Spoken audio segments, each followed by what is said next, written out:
Hey guys, welcome back to the What's Next podcast. Coming to you from beautiful Monterey, California. Brought to you by Live Well Therapeutic Massage, right here on the beach. Beautiful day.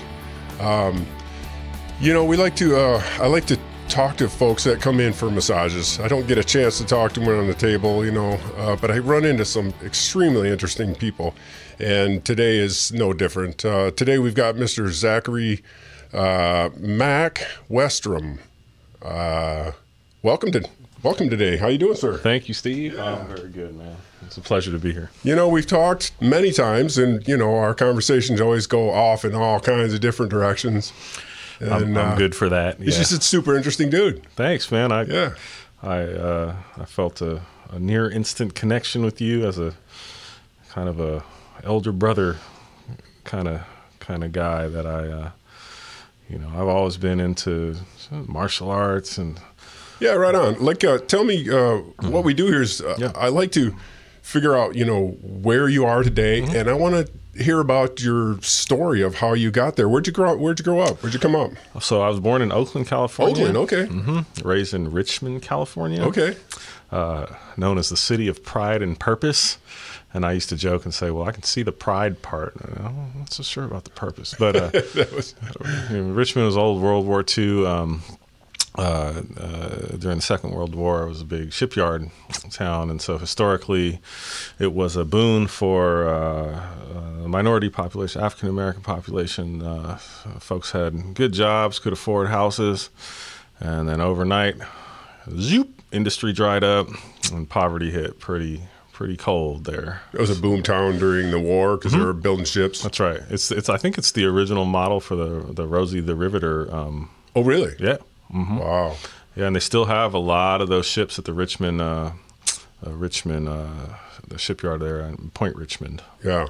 I was just watching a historic, whatever it was, on San Francisco, and kind of their part in the war and how many ships were being built there and how many different ships were being just housed there. It was really interesting. That was quite a hub. Yeah. Very much so, and I think it was no different for my parents, who came from. My mother was from Schaumburg, Illinois. Oh yeah. Dad was from a little town in East Texas called Texarkana. Texarkana. Don Henley and T-Bone Walker from Texarkana. So the North and the South kind of converged. They met in Berklee, California. My father was working at the California School for the Deaf in the 60s, and which is now known as the Clark Kerr campus at Cal. And they were washing dishes in the kitchen there, and hit it off. And then, along came me in 79. Yep. 79. Young dude with the old bears here today. That's when my older brother graduated. I remember going to his graduation in 79. Yeah. Had a lot of fun, man. I was so little. Yeah, good time. So what, you went to school there in San Francisco or in Oakland? So I went to, started off at Waldorf School in Berkeley. As a little old kid. Waldorf schools were, sounds familiar. What is that? Rudolf Steiner, the Western esoterist, was, Adolf Hitler hated Rudolf Steiner, so I was like, "Oh, well, dude must have been pretty cool." Yeah, I like him already. So Steiner, in his less esoteric work, he's the father of what's known as biodynamic farming, which you might be familiar with. Just way ahead of his time. Yeah. And so the Waldorf schools treat children as exactly what they are: little living humans with feelings and needs. How about that? Yeah, right? Crazy. So, what a concept. I remember we used to do things like get really low to the ground. And we had a wonderful teacher. I can't remember her last name. It was Barbara, just a nature spirit of a woman. And, we would do things like observe life at ground level and look at blades of grass. From a different perspective. I remember an art teacher saying that to me. So that was kind of my formative years. My parents took me to the Baptist church, and Mom was always kind of on a quest for knowledge and spirituality. Right on. My dad was a muni operator after that when I was coming up, and I was just immersed in the Bay Area was a wonderful place to grow up in the 80s.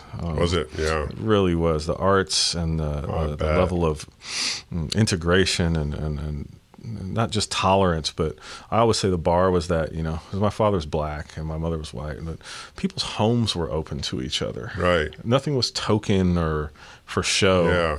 Yeah. That's the difference to me is, okay, well, you say, such and such a group is your friend and you're cool with them, whatever. Okay, well, when the cameras turn off and the mics are off, is your home open? Right. Right. So yeah, that's how I grew up. And by the time I got to high school, I started to get interested. I started playing piano when I was a kid, just by ear. I used to play along with music from video games. And you're the last generation to not be stuck on the computer screen, I think, man. You actually learned piano. You learned, wow, that's amazing, dude. Yeah, it's the last bastion of, go outside. I spent a lot of time in the yard. Right. Wasn't the greatest neighborhood, but the neighbors knew each other. Sure. I had a group of a family across the street, Pangelina family. God bless them, because they were a group of Latino sisters, and they were older than me, and it was trauma from them, and it was belonging. Both were true. Life lessons. Yeah, they fucked with me, but you know what? I couldn't file a complaint or cancel them. And so, it was formative, and it was heart-centered. Yeah, right. Well, by the time I got to high school, bands like Nirvana and Smashing Pumpkins were coming online, and I just really gravitated towards the different music genres, grunge rock, hip-hop. Right. It was all authentic and just a beautiful time to be in that area. In that area. Yeah, right. I came in here with a lot of interest in, Haight Ashbury, the 60s, and, that kind of thing, before your time, so that was really neat for me. But it's interesting to see you in San Francisco or in Oakland, and yeah, that was a great time too. I remember the kids were young and Nirvana coming out, and it was like, yes, finally got rid of stuff like Prince and stuff I didn't like. No offense if you like Prince. No. Back then, I was aware of Prince and like the cool kids whose parents were cool. They liked Prince, but I didn't start liking Prince till way later, just to be honest. Yeah. That back in in '89. Yeah. There was a word that is an unacceptable political word that my dad is took one look at Prince and was like, fucking, and I laughed. But no, it's interesting you should say that, because we kind of moved in the footsteps of the heyday. And what I mean by that is, we'd cut high school, and where would we go?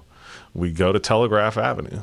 What's that? Telegraph Avenue in Berkeley is essentially it's I would call it Haight Street East. It's modern day hippies kind of thing, or what do you mean? It was the hippie dip in the 60s in Berkeley. Sure, I get it. Haight, there was Haight Ashbury in the city, and in Berkeley, California, there's Telegraph Avenue, and Telegraph was just a hub of color, vibe. It was typical for us to, we'd go to first period. I went to El Cerrito High School after I went to St. Mary's for a brief unsuccessful stint in Berkeley. That's where all the intelligent kids went, but I got booted. But we'd go and we'd take the BART, or we'd walk on the BART path. The BART is the transit system, and we'd end up on Telegraph, and all the wonderfully derelicted kids from the local high schools would basically meet up on the steps of Sproul Plaza at UC Berkeley, which is where Telegraph intersects. And the party would just start. We go get 40 ounces of beer and roll the weed up. And it was a nonstop party. Good times, man. It was good times. Sounds great. Nobody was in danger too much. Yeah. If there was danger, this is the big change that I've seen in the Bay Area that I lament greatly. I don't mean to sound old when I say this, because I realize the implications, but, we call it the game. The game is the street code. And there used to be rules to the game. Yeah. You know, back when artists like Tupac were making music and stuff. And some of those, you know, I'm not going to say too much because there's a saying, the game is to be sold and not told. But there was order and structure. Just, you know, you can make the analogy with Cosa Nostra or anything, you know. You talk to those guys, they'll say the same thing. There used to be a capo. There used to be a chain of command. And there used to be, you know, if you had issues with somebody, it was between you and them, and families were off limits, and women and children were off limits. So nowadays, Oakland, California is a zoo. Yeah. People got exotic short-barreled rifles and clips longer than the fucking, you know. Yeah.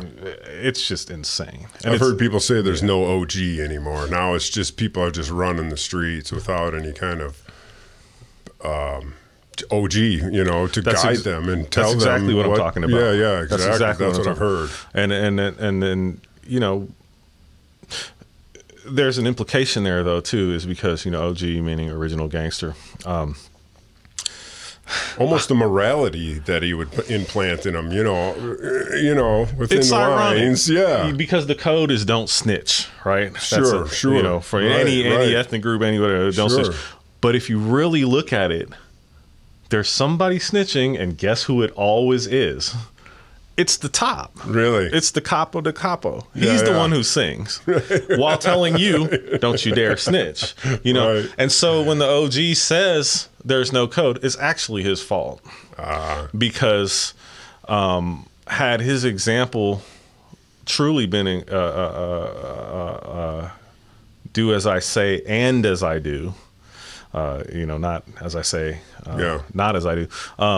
Because the youth in any generation, I mean, we can go back thousands of years, youth are perceptive. They know the truth. Yep. They watch you. Right. And if you don't align, and so I got to give credit to the younger generation in this sense, though there's no rules and it's horribly structureless and dangerous, it's due to their savviness of perception that they basically look at the OG and say, you're full of shit, dude. I ain't following you.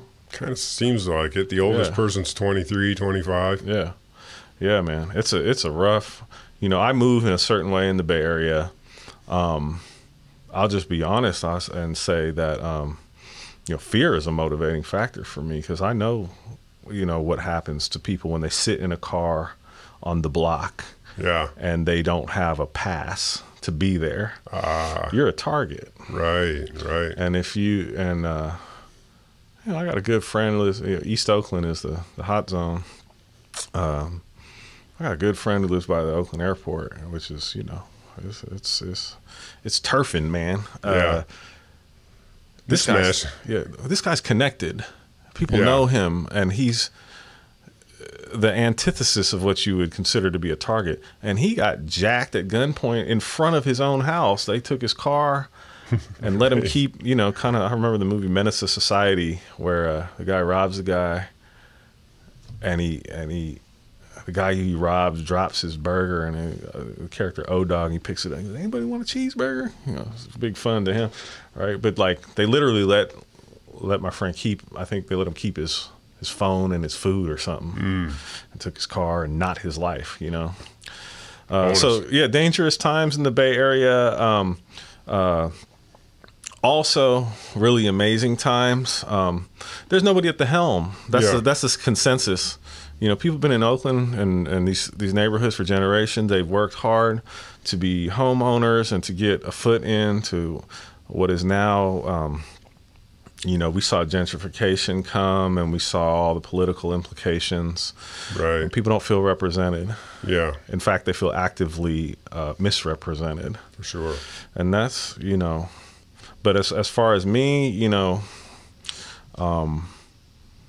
you can call me neurotic. I don't care, but I stay out of environments that I can't control. Yeah. And you're not going to catch me late night in certain places or trying to be cool, hanging at certain club. Yeah, right. I come from the other side of the country, so I mean, I kind of came to California looking for the freedom and the hippie feel, and people, you know, we care about this, that, and the other thing, but at the same time, we're going to leave you the hell alone. Yeah. You know? Yeah. But being a progressive idea, it's like we've always looked at California as being very progressive. Yeah. And they're always on the cutting edge, whether it's, music or, I don't know, whether it's women's rights or birth control or, whatever it is, they seem to make the right decision out in California. And whoever doesn't agree, they kind of in the next few years, they follow because California leads. But it seemed to come to a point where it's like they have so taken it over the top where you're not allowed to do anything and you're not allowed to talk about the homeless, let alone the crazy people walking around the streets and the gangsters and the rich people are getting taxed 55%. It's like it's just crazy to see where I thought it was to where it is just in the small 10 years that I've been here. It's really made a huge change. I guess it was long before I got here 10 years ago that it started. The progressiveness started getting out of control, in my humble opinion. Yeah, no, Does that make sense to you? No, it makes perfect sense. While you're talking, I'm struggling not to, one of my inverse talents is to be overly intellectual. Right. It doesn't serve me, and I'm learning. And I'm learning about that. That's part of the reason I'm down here. Even today in the program, I think about 5 or 6 times. Yeah. Very perceptive psychoanalysts. Do you mind talking about the program that you're in? Not at all. Yeah, no, I'm down in Monterey because I suffer from depression. And okay. It came to a head about a month and a half or so ago. I've been white knuckling it for years, but and we can get back to that. But I'm in a program right up the street actually. With a lot of really interesting, very amazing people who are suffering, sure, and whose suffering has come to a place where it's rendered them functionless. Yeah, and the dichotomy is kind of like, okay, for me, I'll speak for myself. It was take myself on out of here, to use my father's speak, right, or take myself on in here, to use my speak, right. I have a lot of courage. I have a 6-year-old daughter. She deserves a daddy who's not crippled, right, and I'm going to do all that I can to make sure, we talk a little bit about this on the table, to make sure that whatever trauma she inherits is mitigated to the highest degree possible. Yeah. But I want to get back to what you were saying about the shift. You put it simply. I think simple's better because I'm searching for academic terms. They're escaping me, and fuck all that.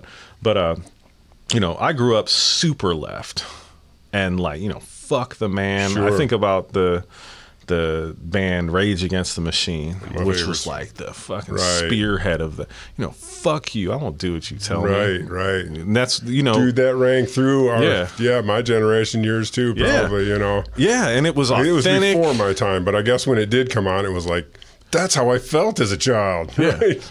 And it was an authentic, I was talking to a friend the other day, and she's an intuitive, and she used the term clarion call. It was a clarion call, almost an angelic proclamation.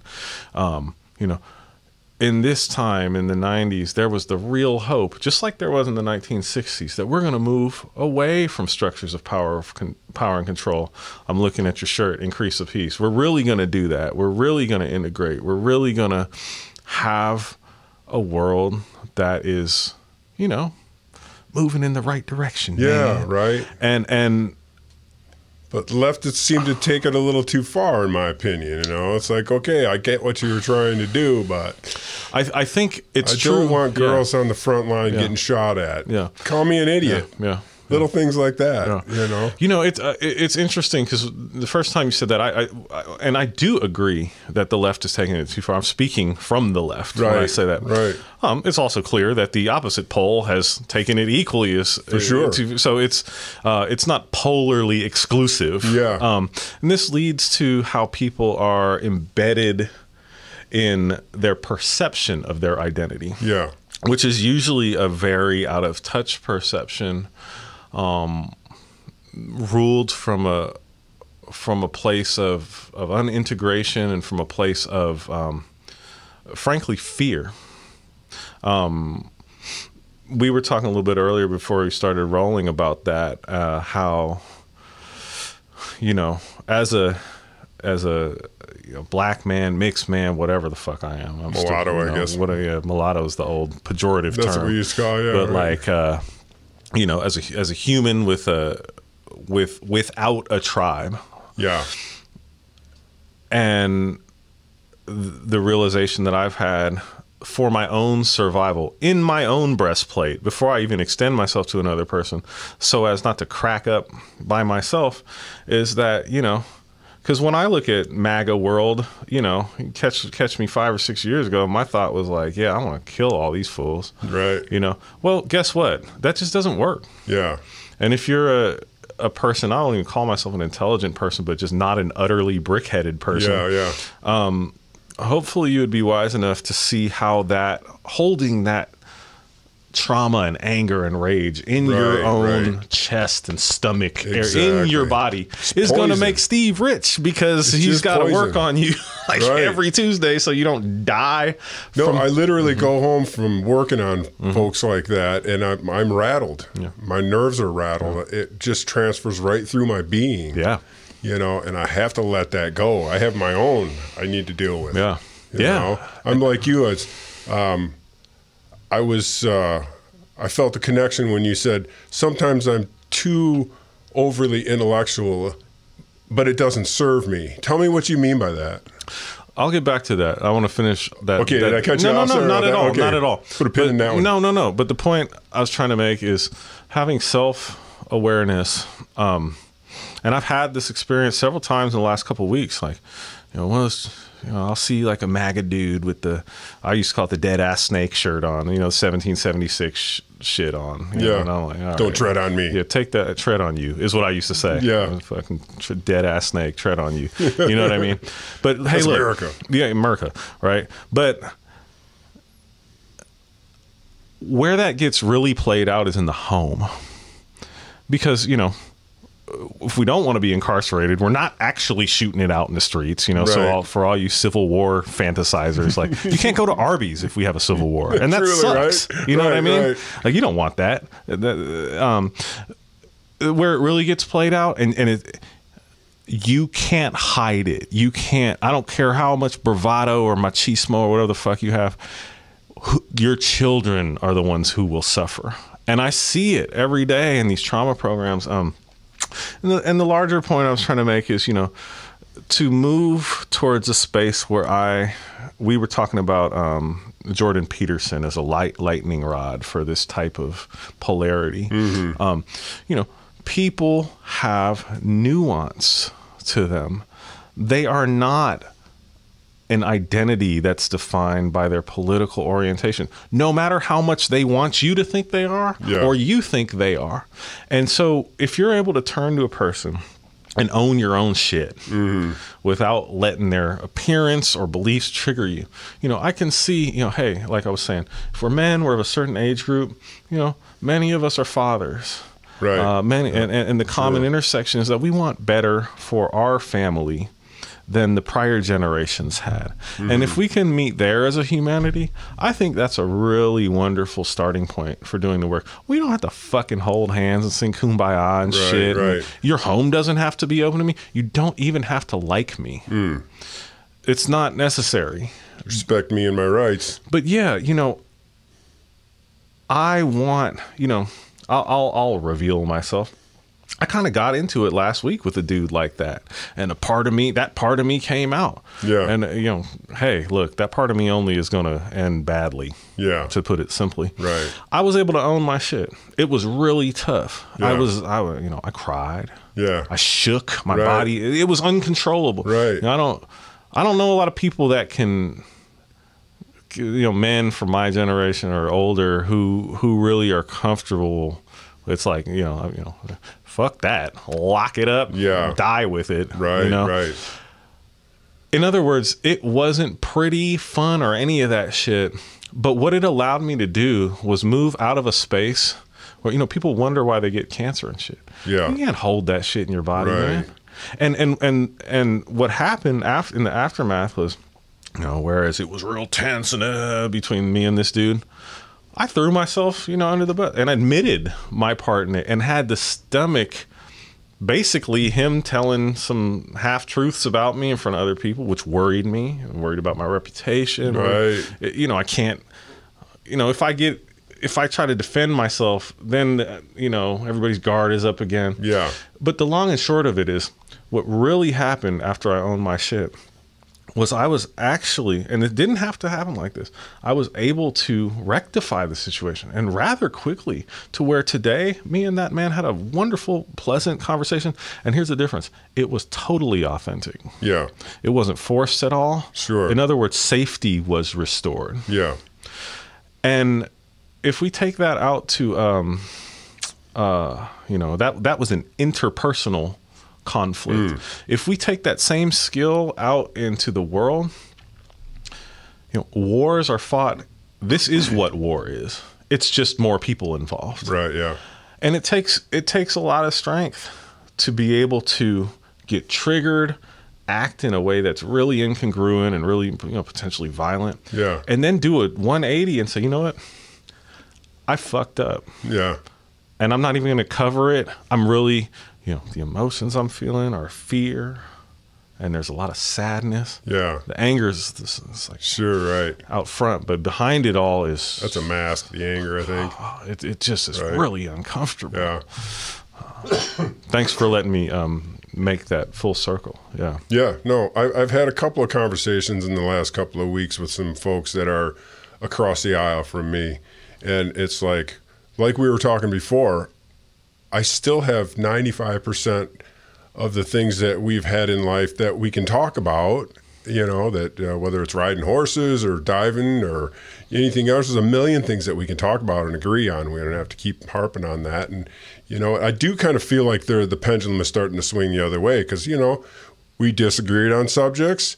How can you believe in this when you believe in this? And it's like we gave a big hug at the end both times. It's like, you know, agree to disagree and still love you to death. And, you know, I don't think it was like that a year ago. Everybody was just, I would scared to death to even bring it up. Let's you know? kill each other in the Costco line. So I think it's swinging back a little bit. Maybe it's just my wishful thinking. No, I don't think it is your wishful thinking. I think that even if it is you, the world is made of yous called I.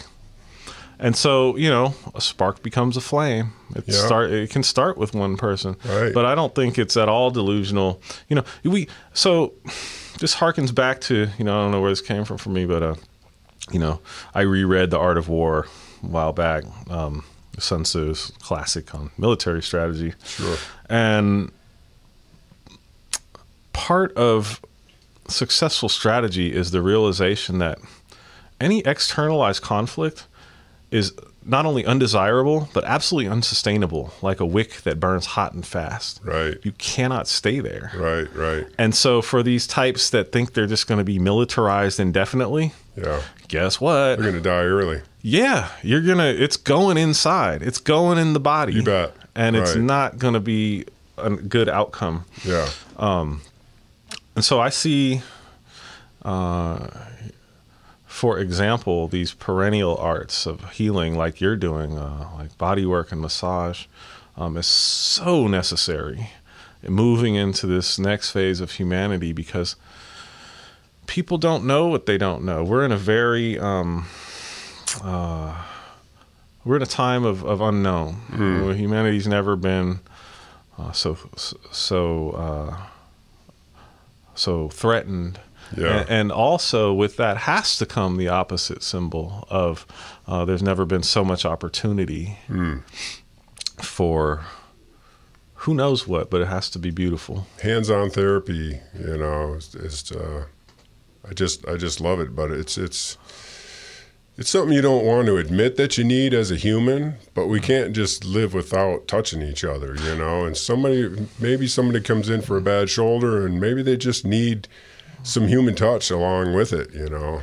But, yeah, you talk to any psychoanalyst that's worth their weight, and you know, trauma is focused through the physical fact that if an infant doesn't receive touch, they'll die. Really? Really. Right. Like it's unsurvivable. And it's a physical fact. Yeah. It doesn't matter how you feel about it. Right. And it certainly doesn't matter what kind of act you're kicking in your 40s that denies. Yeah. I don't need love. I don't need touch. I don't need. Right. It's like, all right, bro. Like, you know, you're not a rock. You know, people say I have a little bit of a talent for what I do. And I do attribute a little bit to just being born in the 60s and thrown in a plastic box for a few months, and because I was so premature. It's like I didn't have any human touch in the beginning. But now I have this draw to touch people and have a career working with, physical. I mean, I like working with the muscles too and healing sports injuries and all kind. But a lot of it might be a little bit self-healing. Absolutely, for me, absolutely. And I think many times, I hear this same story, the same trope, over and over and over again. It sparks so much in me. It says, I believe it's the Bible where it says, man cannot become a prophet in his country of origin. And to unpack that a little bit, what that means to me is that, wherever you come from, going to the opposite shore is a natural feature of integration. Yeah. If you're a very logical person, it's natural for you to move into touch with the feelings. Yeah. And if you're a very right brain, I was just doing this today in a course. If you're very feeling centered, and you can't tie your own shoe or keep a schedule, it would be good for you to get some logical skills together. But on a deeper level, it's self-healing, and you're performing a service for humanity, and that's doubly healing. I heard a man say he became, he's had such a hard life, This man wasn't wanted. He wasn't loved. He just had the most lonely. They bounced him around. He had some great people around who mentored him and who cared. Yeah. But as far as his immediate biological kind of kinship group, just nothing. Right. Alcoholism and just fucking. And there was also a 20, 30 year span of people being born where just people didn't touch each other. They didn't, 50s, 60s, maybe 60s, but 40s, 50s. It was not a real. Yeah. I think that's a story. I'm not going to get into that, but it may or may not be the case. My point about this man is that he didn't receive love, and he's very sad now. He's a wonderful man and a wonderful father. He doesn't know it because he can't feel it because he's still got that void. But what did he do with it? He became. He told a story about how he used to get school lunch, and they used to give him, it was the same when we were coming. If you got the ticket, it was like a social demotion. Like everybody knew you were like, right. So he had the lunch, the whatever color lunch ticket, and he became an education attorney. Huh. And the first thing he did was he made that feature anonymous. Good for him. So that people wouldn't be able to do what was done to him. Yeah, right. And I just thought that's such a beautiful example of what you're talking about, where, like you say, you didn't receive, you're giving the thing you didn't receive. Right. Man, if there's any worth in the universe and there's any, well done, my good and faithful servant. Yeah. That is it. Because you could have just became a fuck all. Yeah. And said, fuck the body, fuck your body. I'm gonna destroy your body because mine wasn't a long time though. Yeah, and how'd that work? Because you know what I'm saying, right? Get to be out 45 and you're a shallow, empty can of a human. You're like, what am I missing? Yeah. That's where I'm at. I'm 44, and right on. Count me in the empty can bunch. Yeah, what am I missing here? I'm half full, but yeah. So that brings me back kind of to so I lived in a haze for years and years of alcohol and marijuana, running from I knew not what. And I'm coming to find out that it was the fact that, my dad was a hard, stuff it deep and die with it man, and an angry man. Yeah. And my mom was emotionally numb because she was the survivor of childhood sexual trauma. Really? And so we construct these narratives. I look back, my mom loved me. My dad, I love my dad. But in reality, I was unsafe. Yeah. And so through the, so at first it was masked with drugs and alcohol, and then when I took the gloves off to stop doing that, you know, there's just this major depression and major confusion, and moving into my 40s and having a kid, you know, the existential crisis just got overbearing. I had good gigs. I'm playing wedding gigs at, you know, affluent properties in Napa, and no kidding. Every weekend, you know, this, and I send the email, I click the green box, and you're good to go. And you know, I mean, it looks good. It's hard work. Hard work, isn't it? You know, I'm wearing a suit, but you have no idea. Right. I'm there for, you know, I'm waiting for 4 hours, and it's what I wanted to do with my life, or so I thought. You know, I just want to play music. But I had to admit to myself the hard truth that ye old can was empty. Yeah. And I wasn't drawing joy from it. Yeah. And I was just, frankly, just miserable and confused, because I had the thing. You know, I got the, whether it's a Corvette or a, you know, pretty chick or whatever, right. I got the thing. Sure. And I'm empty Shiny inside. object. There it is. Right. So probably the hardest thing I had to do is call these producers and first of all admit to myself that I'm just running on absolute fumes. And I had to call these people who, you know, in the arts, saying no, it feels like death. Kind of is sometimes. Yeah, right. and it can, you know, it's like, you've heard this, you know, the show must go on. It's like, yeah, you know, that slot that I was filling, right, shoop, right. You know, but I had to tell them, you know, and I did it quick because,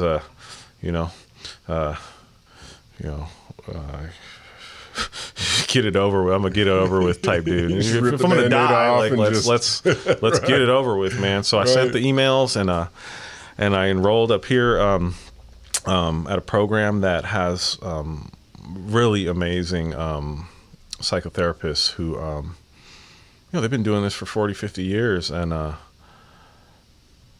entrusted myself to the wisdom there, and it is intense. Really? Is it pharmaceutical free or no? I'm not able to. I'm in some level of conflict about that, because right. I've had some adverse reactions to medication, and I don't desire to white knuckle depression. It sucks. Right. But I'm doing the work. Yeah. As the type of story that I evidenced to you the other day, you know, and to be crude and reductionary about it, you know, the essence is kind of something like feeling your feelings fully, right, and not necessarily identifying, right. Sure. You know, it's not I am angry. It's, you know, I'm noticing, I'm feeling anger.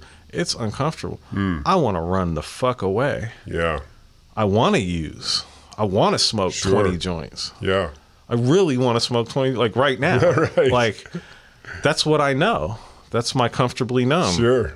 But to be able to talk about that without enacting the same behaviors is very new for me. Yeah. And very uncomfortable. And I literally watch people go catatonic all day long because of the magnitude of this inner work that they're doing. Yeah. The mind goes unconscious. The body falls asleep. Yeah. It's quite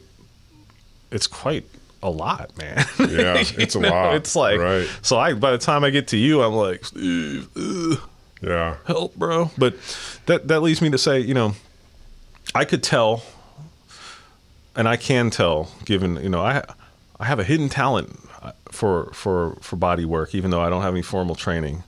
I bet you do.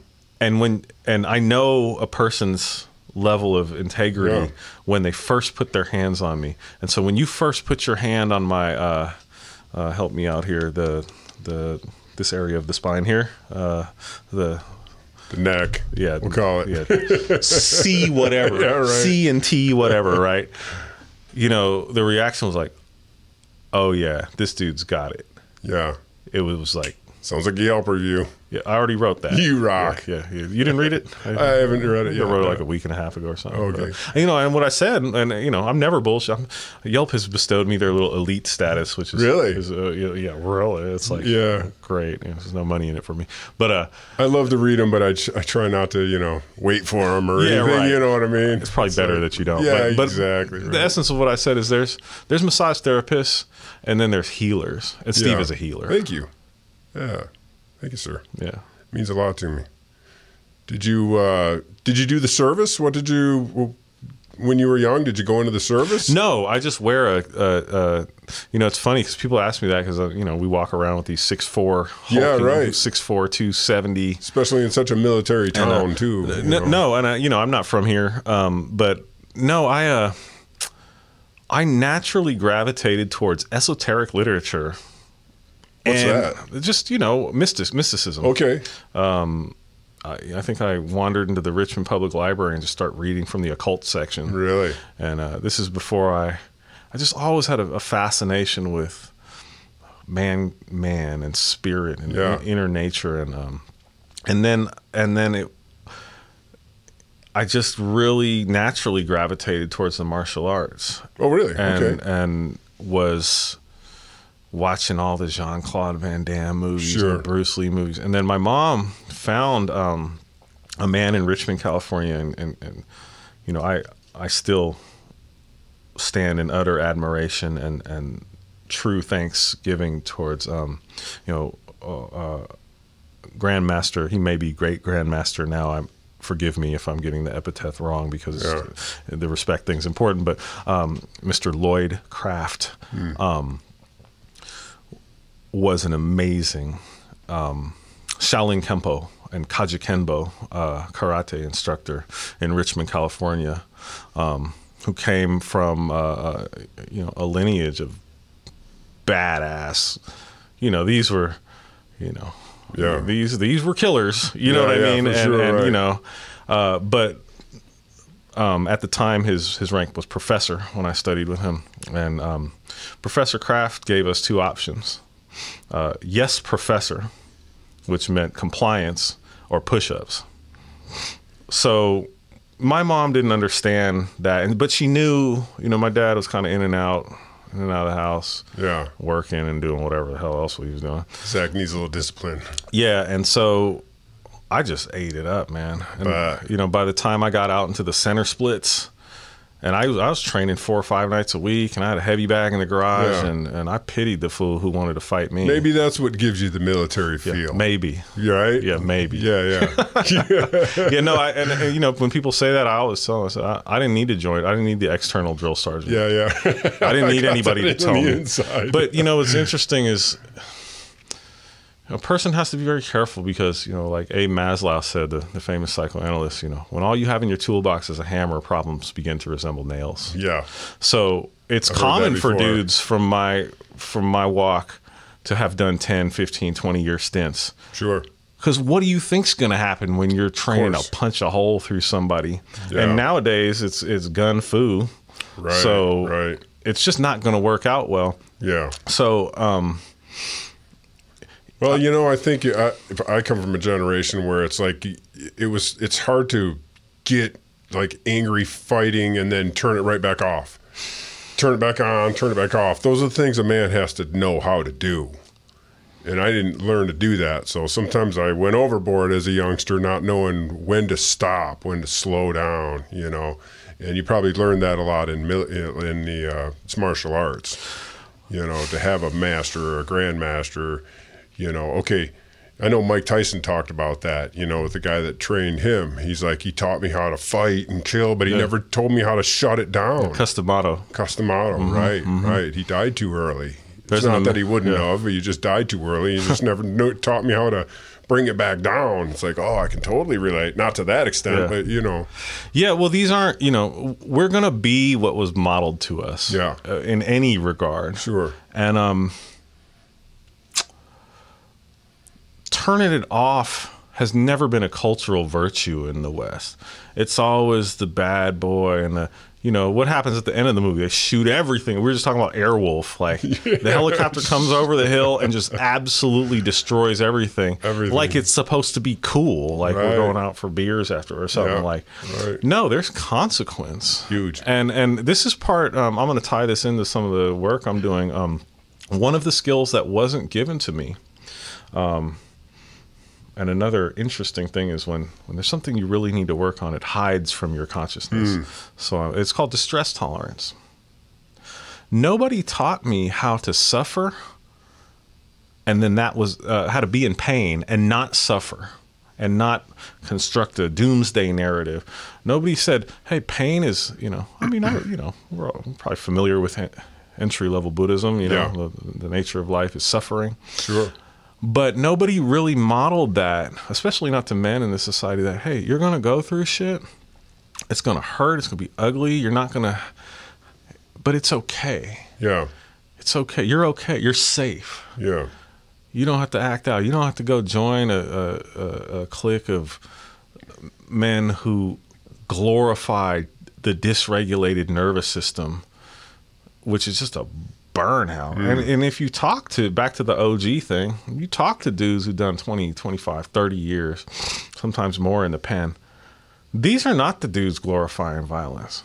No. And I know a man whose brother was locked up for a murder he didn't commit. I think he did 20-something years. Woo. And I used to look at the picture he had of his brother on the wall in his penitentiary, blue and white. And to me, he was a dead man. He was gone. He'd never get out from behind the wall. Right. And somehow, miraculously, he got an attorney who was able to overturn the case. It came out that he was lied on. Whoever in authority figures, they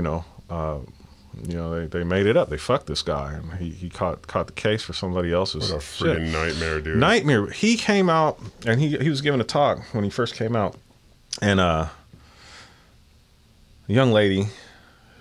Young professional lady. This is in San Francisco. She stands up. She goes, raise her hand. She goes, "Aren't you fucking pissed? Aren't you enraged? Aren't you going to get back? What about litigation? What about this?" And revenge.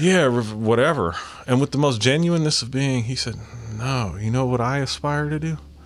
I aspire to pay taxes. Go get a job at a gas station. I aspire to live a life. Right. I don't want no part of that bullshit." Good man. Yeah. He probably spent so many years just angry. He just done. And if you stay in that space, it's a wrap for you. He came to that conclusion somewhere in those years in prison, I would bet. Yeah. And he and his brother are in a capacity of real mentorship for people in some real dire conditions. They mentored another guy who was in the pen, and just watching him, they advocated for him. These are really intelligent guys who from the streets, who've been counted out, so to speak. But you can't, man, the level of energy that these guys have is uncanny. They just don't quit, man. Nothing, they're human. I'm not sure, right. But yeah, they mentored another guy, and the guy, I'm not saying names, but this guy was real into the stock market, and he he's behind the wall, and he's got all this knowledge about stocks and bonds, and then they're able to get him out, and he's able to start actually investing and putting it into practice. And how about that? It's just amazing, And then I look at my little story, and sometimes it's like, okay, Zach, well, you can. Yeah, right. Get your shit together, bro. Exactly, right. Yeah. I had a guy on the podcast maybe a year and a half ago, a young Mexican kid, and he got in trouble with drugs, moving drugs at early 20s, ended up doing 5 years in the pen down in Texas, came back, and he was saying, the whole time that I spent in the pen, I just made sure I just was around the guys that wanted to move forward and do better things in their life, and read this book. He got out, now he owns a trucking company. Wow. And he just was so embarrassed to what he'd put his family through. It was like, I'm not doing that. I'm going on this path. Now he's married, got a couple kids, got this business going. It's like, man, I was so excited for him. Because that's not the story you usually hear, you know. It's possible. It's pretty cool. No, and I think those are the real, you know, to use the cliche terms, those are the job creators. Yeah, right. No, really, no, because, he will. Because they don't want no part of the bullshit. Exactly. You know, They've seen it all up front, dude. You stay in the hot zone. It's a burnout. That's the symbol that we're kind of revisiting here. But you know, I don't have a clear indicator. You know, I was telling you earlier, you know, my mom died when I was 18. So that was like the rocker of my world. And you know, I know you have a similar experience, if you don't mind me. Yeah, no, I think I was about 9 or 10. Yeah, and I met another person who said that yesterday, an older woman who we just got into a conversation, came up and she said, I beat you. You know, her mom, right. And I thought to myself, you really have, because at that age is just, you know, you're just like you guys say, you know, it's the baby. But you know, it's hard at any age when you are, especially when you're young. But you know, I took my mom. My mom had a pain in her stomach. I was running wild. I was probably really more concerned with what this weekend's party schedule was. Naturally, of course, naturally. So I dropped her off at the ER, and 3 days later, you know, the doctor comes downstairs and he goes, "Your mom's gonna die." Just like that. Yeah. No wrapping. At 18, but that's a rough one. It just hit me, and my whole world imploded. Yeah. And I didn't realize until like now, at 44 years old, I had memories that were completely blocked from the trauma. I had totally forgotten that I was an inconsolable, just the saddest being you can imagine at her funeral. Right. I just did not want it to be. It was just too sad. And then I was fucked over, man. I got sued by my aunt. Really? Yeah. And it's always the family coming out. Yeah, I got abandoned. I got, you know, my dad did some shit where, you know, he wanted to stay in the home. The mortgage was like $500 or something. He defaulted on my mortgage for $500. $500 Truly, bucks, bro. dude. Come on, and it just the effect is it just had me close off, right, and just move deeper into the alcoholism. Yeah, right. And I didn't see it at all. And then I got accepted to music school back east. I got a little scholarship. I was a guitar player. I was happy to have. Right. You know, it meant something to me. Because you know, guitar scholarships are not common. I went to Berklee School of Music in Boston for 2 semesters. I didn't see the continued value in paying that amount of money for an arts education. Yeah. But I went to school with people that right now are working in the industry at the highest level. What were you doing before, like at 18? At 18, I was in junior college. I was working at a law office during the day, doing reception and so I was at DVC, Diablo Valley College in Pleasant Hill, California. A wonderful, wonderful Shooting school. For something in law? Or? No, I was just, you know, frankly, I wasn't a very applied student. And when my mom died, my motivation became fear. Right. Of falling behind. Or you were not? I was not. Unapplied student. I was not. Yeah. And when I had my interests in the right brain stuff and the creative stuff, and literature and psychology and these types of subjects. But the macabre. Yeah, the macabre. Yeah. But things like math and science were like, I was like, yeah, what do I kind of... So then you got something, you got a scholarship to the East Coast. How'd you get that? Yeah, I applied and I recorded a little... Oh, right on. I was playing with a little band at the time. I thought I was, you know, God's gift guitarist, which is... You know, ask me anytime, right? Yeah. I kind of actually wish I had that level of hubris still on some level. Yeah. Because I kind of feel the opposite way. I get that. Yeah. But so, yeah, I went out there and, you know, I got disillusioned pretty quickly with what I saw to be a very kind of ego driven and not in a healthy way. People wanted to be stars and all that shit. Right. And all the drugs and alcohol that go with it. Maybe you're in a bad spot, eh? I really loved jazz and nice. I got really sad. I wanted to come back. I had a vision of myself sitting on a seaside cliff, you know, and I grew up kind of between Richmond and my aunt was in Point Reyes, California, another big hippie bastion. Marin County was, you know, Janice, Jimmy, Yeah. Carlos Santana and Neil Schon still live over there, and it's a music hub, man. It's a scene. You're sitting on the dock of the bay with Otis.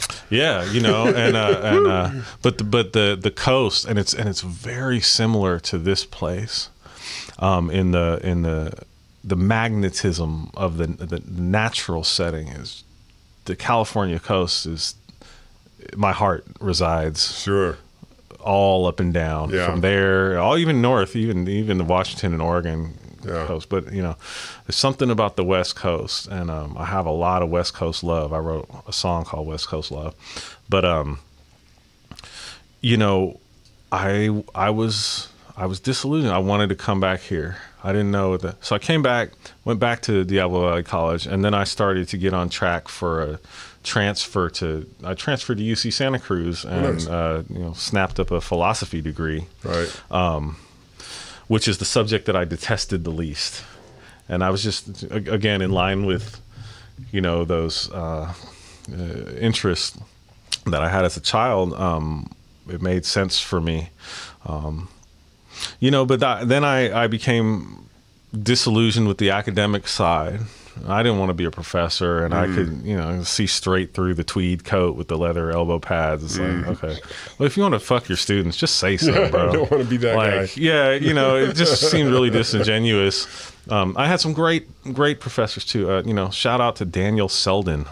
What an amazing man and professor, and I just grabbed your interest kind of guy. Yeah, he taught literature, and he taught a course called Jewish Mystic Texts that you know, looked at things like Kabbalah and Zohar, and sure, you know, I excelled in because those are my natural areas of interest. And even still, you know, when I get out of here, I'll probably be going home and listen to a lecture from a rabbi, you know, even though I'm not Jewish. Like, but you know, it's been opened up, so it's cool. Sure, right. But yeah, so I moved back into music kind of slowly over the years. It just kind of happened, and then by the time I started, you know, I'm skipping a bunch, but it doesn't matter. You know, by the time I got plugged back in, I was really lucky. Around 2000, 2001, a guy I went to high school with, who's an amazing musician, and his family has always been such an inspiration on every level, musically, but also on an interpersonal level. You know, I'm very aware of how evolved their parents are. It's a group of brothers, 3 brothers. They're pretty well known in the Bay Area. The Hogan brothers. Shout out to Steve, Julian, and Colin Hogan. Steve Hogan. You know, I love Steve, and he's a friend of mine, and I look up to him, and I saw him swinging with the St. Mary's Jazz Band, and I was like, yeah, I want to do that. And Steve, you know, Steve always says something like, well, you know, Zach, I remember when Zach said he wanted to play the guitar, and then he went and did that. And like, you know, so I started to, Steve started to introduce me. He introduced me to just some savant musicians up in the Berklee, Oakland area. And, you know, there's musicians, and then there's channelers. Right. It's kind of like the therapist healer thing. Like, these dudes just have a force running through. I don't know if it comes from prior lifetimes or whatever, it's but crazy. Like, you know, and they play, it's effortless, and you just know. Yeah. That's over there, and I'm over here. Right. And so just to be around that level of energy, and to be, you know, friends with some of these people, even though I probably, you know, can't hang on some of the gigs they play. Sure, right. But, you know, eventually I would start to get kind of plugged into the more profitable side of that scene, which looks like corporate and wedding gigs, which is, you know, if you're a working musician, this is the bread and butter. Church gigs on Sunday. Hopefully Friday and Saturday you've got some pretty decently paying corporate gigs. And so, you know, again, you know, I have a great ear. So when did you start? Yeah. You said you were writing some music. Yeah. So you've written a few songs. When's the first time you actually put lyrics to page? Well, that's different than strumming a guitar. Sure it is. And there's a, you know, I think it just happened for me naturally to be a songwriter. Did you have like a tune? You were like, oh, I got to put lyrics to this, or is it the other way around? I think yes. I think the prior, it's always been music first for me. Yeah. But I'm a writer too. Yeah. Well, some people do it one way, and some people do it the other. Neither one's wrong. Yeah. My music is unique. Okay. Because I released the album in 2019. Really? And people say, well, what genre is it? Well, it's R&B, funk, soul, jazz, hip hop. Yeah. And we can get a link to wherever it's sold. That'd be killer. The album's called From the Block to the Beach, Righteous. Which is kind of the theme of what been talking about. I come from the block or whatever, but I aspire to be on the beach. And it's actually me being here in Monterey. I think the first time I came to Monterey, my parents took me here. I was 5. Yeah. We went to the whaling station. Shout out to John Pisto. I love to cook. And so when I'm around this seafood, it's a problem. Oh, man. And I'll never forget. And I think it was prawns diavolo. The waiter said lobster, but I recall prawns. But I tasted that dish over at the whaling station. It must have been 1986 or something. And I was like, oh, shit. This is possible? This is what I want to do. Like, let's cook. Let's eat. Right. So the arts and music and cooking and massage and, love and, these things are just different facets of the same jewel. Yeah. And so. That's why I came to California, man. I love it all the way around. Yeah, me too. And being a California boy and I want to move towards that, not away. I'm not trying to go, God bless Silicon Valley, God bless the left brain tech folks, but I'm trying to move into nature. And, the more hippie dip I can go, the more, shoeless, like it's real cool in PG Pacific Grove. Just walking around, I can walk around with my shoes off and different lifestyles, different energy running up through your feet, man. So I went home last week to Michigan, and and so neat to be home. Driving down a country road when both in full foliage, the tree limbs are touching each other over you. You're literally driving through a tunnel of forest. Yeah, laying out in the woods and just heat lightning flashing all night long. And it's the fireflies, and it's just home, just in the hills of the forest. You can't see the ground. It's so covered with, ferns, 3-4 feet off the ground. It's just a different kind of beauty.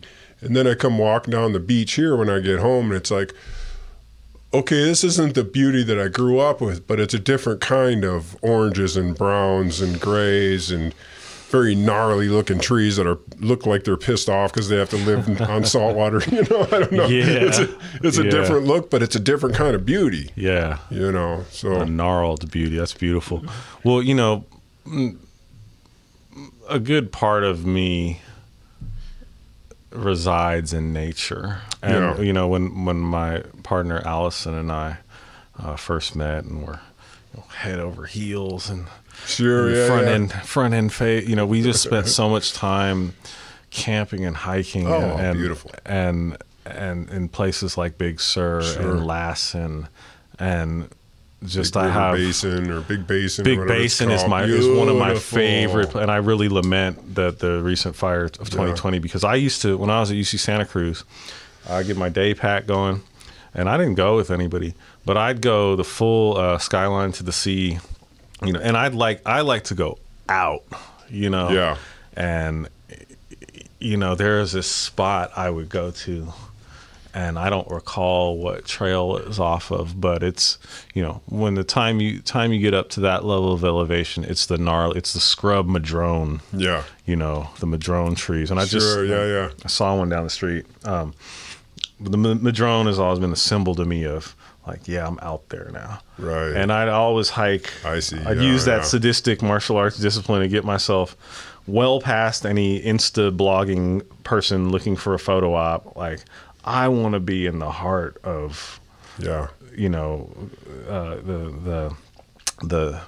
backside of the mountain. Yeah. And there was this place, and you'd go off trail and climb up these crazy rock formation, and then it led into this little meadow clearing under a tree, and you could just lay there. I mean, the insects were crazy, but but you know, that's what my spirit wants to do naturally. Right. You know, my second son called me up and he says, Dad, I want to ask this girl to marry me. Oh. And but I want to do it out in the woods. Can you find us a nice little patch of redwoods if we fly out there? He said, I've already talked to her mom and her grandma. I've got her ring. She doesn't know anything about it. Just gonna once we're out in the redwoods, I'll just drop to a knee. And so I took him up into Big Basin and camping, and you know, we found these neat little spot, and he went out for a walk, and they found this pretty little bridge that went over you know, a little stream, and he dropped to a knee and did it out there, and was like, oh man, thank you so much for letting me be part of that, you know. But then, like you say, a few months later, a year later, everything burned down. He called me up. He's like, you think that bridge is still there? It's like, well, if it is, it needs a whole lot of paint, you know. Well, yeah, that's. But it was really neat. First of all, I mean, congratulations. That's a great metaphor, though, to tie it back into the resiliency and the nature of life involving change, and the fact that we can't hold on to what we love, and we have to find a way. Even our very life is naturally fleeting, you know. In the moment. People don't want to look at the symbol called death, but if you talk to me for long enough, we're going to talk about death. We're going to talk about death, you know, because that's where a lot of the depression and shit comes from, I think. It comes from a lack of acceptance of something, the symbol of death, which is ever present. You know, and this is stuff I'm learning too. It's like, okay,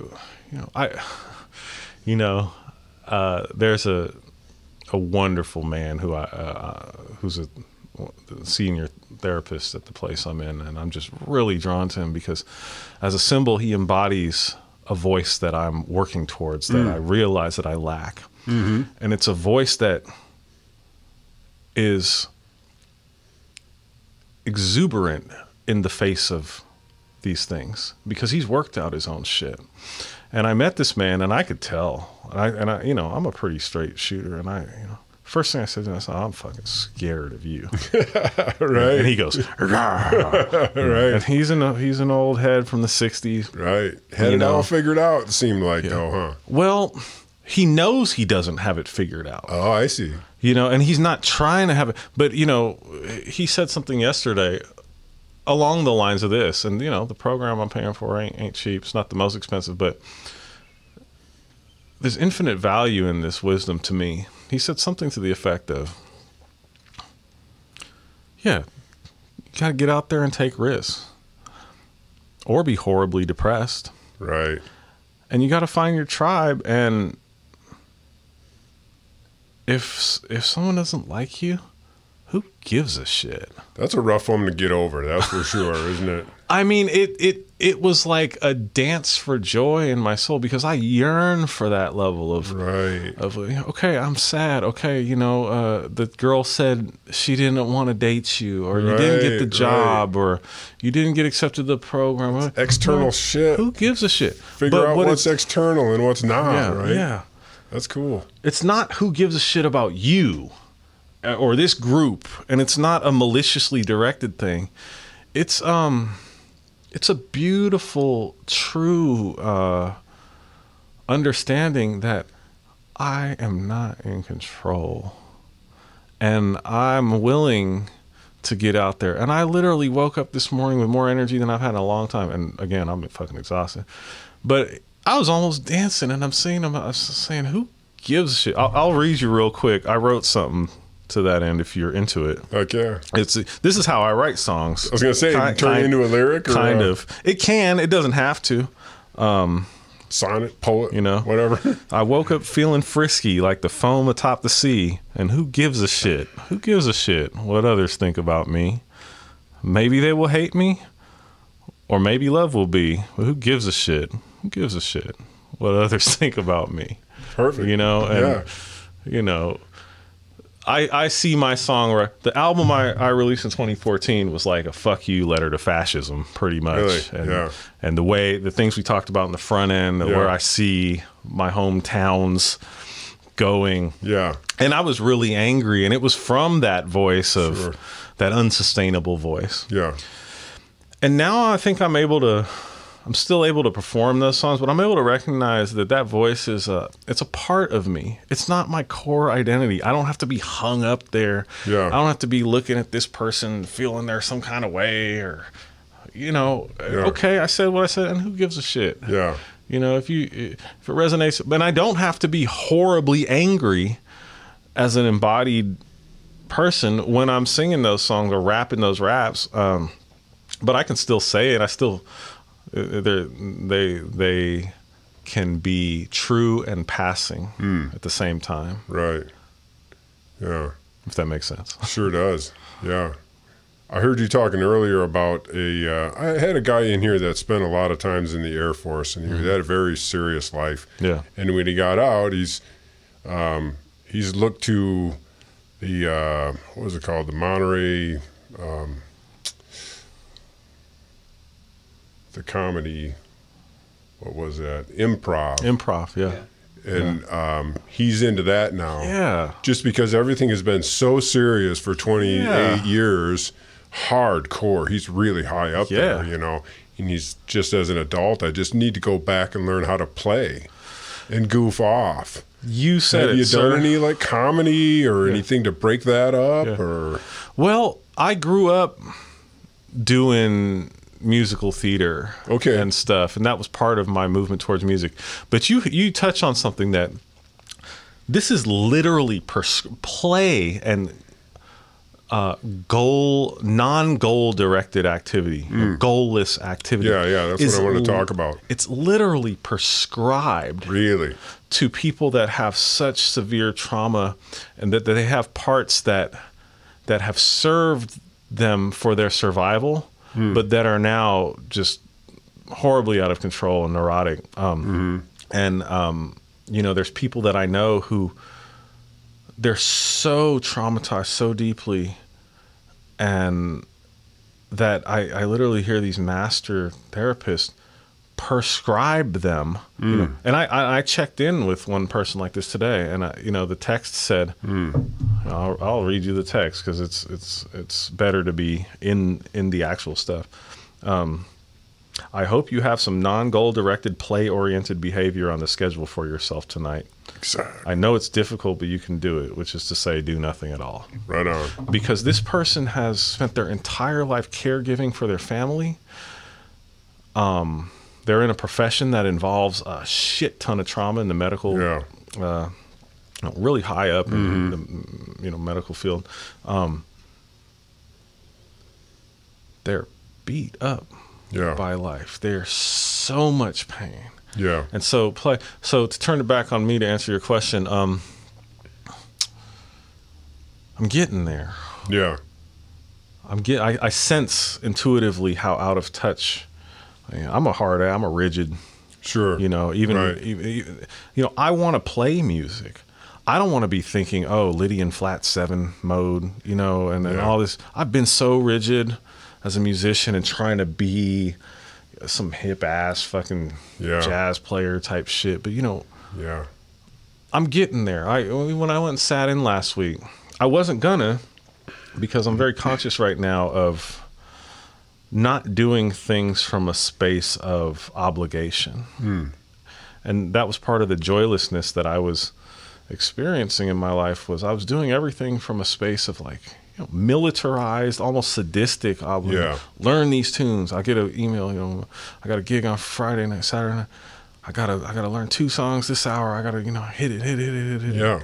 You know, there's no play in there. You know, I'm supposed to be playing the guitar, not, you know. So sometimes we joke, but it's serious. So, you know, there's working music and there's playing music, and you know the difference, because when you see somebody that's truly playing, that's when you can connect. Yeah. 2 weeks ago, I went to the if I can remember, saw the Mozart, one of these Mozart festivals. It was at the Art Museum here in Monterey. And it was the top strings, and it's called chamber music. Yeah. And Sure. she's one of my clients. She comes in here, and we had her on the podcast, and was like, I'd like to go see her. Yes. And there was there was a group of 4 that played for 20 minutes or so, and then another group came out and played, and there was kind of matching the art that was being presented and spheres. I think it was so dialed in. It was the most perfect, I'm sure they think they made mistakes, but it's not able for me to hear, It's amazing. Maybe 3 or 4 days later, my friend Wade asked me, I want to go see this guy that lives downstairs. He's a rock and roll. He plays pretty good music. It's like, hell yeah. It was another small, tiny little venue, and that rocked. Yeah. That was right from the soul. Yeah. He's not practicing 6-7 hours a day like the celloist, but he's putting out some killer music, man. His drummer was right on point. His bassist was a little goofy, but man, he started playing. He was right on point. It was like it just all sounded so good together. You can go any way you want in music, Yeah, something comes up for me when I hear you say that. Just a couple things. Like, when I was at music school, I noticed, I'm not trying to make it a brain thing, but there are, there's left brain creatives and right brain. Sure. I've always been more right brain. I see. What does that mean to you? That means to me that I'm more creation centric. Okay. Or at least I was. Yeah. And I still don't read music particularly well. Sure. I can, and but when the left brain musicians come through, it because they're on the page. They speak the language from the page. And so what I always tell people about reading music is, most of us read English, right? We're not involved in making micro assessments of the phonemes and the structural elements, the syntax. It flows because that's what we call fluency. And music is a language. It's not a metaphor. It's exactly like that. When you read music, it's linear, it's time-based, so there's no going backwards, but it's a fluid, when you read anything, you just read it. And you don't think about how you're reading it. And that's the level of fluency that a lot of those classical and chamber musicians have. A lot of them started very regimented with methods like the Suzuki method, which is, it's cumulative. You start reading a little bit, and then a little bit more, and then in a few different keys, and then the knowledge stacks on itself. But I noticed when I was in music school that most people are usually either one or the other. And it's very difficult for people like me to get together. Like, if somebody puts a really complicated piece of music in front of me, I can read chord changes well enough and, get around a jazz song. But if it's I had a gig with a fiddle player a couple months ago, and oh shit, we got note ledger line, 5 ledger lines on the bottom and 5 on top, and these huge sweeping movements, and I just was like, ah. But usually, at music school, I noticed it was one or the other for the most part. Yeah. And the left brainers, they couldn't improvise. They're like, how do you just play? And the right brainers were like, how the fuck do you read that? And there seemed to be very little, the real dangerous ones are the ones who can do both, Right. Shout out Colin Hogan. But there's something else, and I lost it, and I'm willing to let myself lose things. Yeah, right. It's something I decided on years ago. Like, when I lose something, I let it be lost. Right on. Sit here and search for things. Well, you brought a guitar in. I want to hear some music. All right. Let's take a little break a minute, and cool. We'll jump right back into it. Yeah. What a pleasure talking with you, Steve. To play a little bit of we'll jump back into talking too, but I want to hear what you're working on. And, cool. And then we'll go from there. All right. Cool. Yeah. So this song that I'm going to open with is a double whammy. It's called Tears for the Planet. And the spirit I wrote this album in was kind of this was right before the pandemic, and I just it feels like it was channeled almost, because looking back, I'm like, all these songs have to do with like the way the world actually went, and I was just not cool with it. So I was in a state of lamentation. I had legitimate tears for this planet and the way I saw it going. So I just wanted to open with kind of like a a screeching guitar solo called Tears for the Planet. And then the song that follows up is called Possibility.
About the times, about the weather, about every obstacle that comes my way. And when I look at you, I know the sun will shine forever. And I've been living like this long without you. Time I wrote this song about you. Said I'm lost without your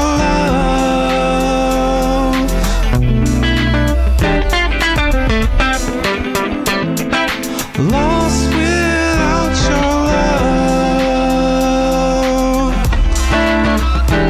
I know when times get rough and when I lose consideration, you are the only one who brings peace to my mind. 'Cause when I've had enough of all the trials and tribulations, you are the only one my heart considers. You're the opposite of bitter. I said I'm lost without your love.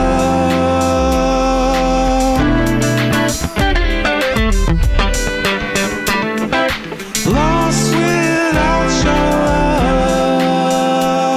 love. You see, I need you, and you don't even know my name.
Thank you.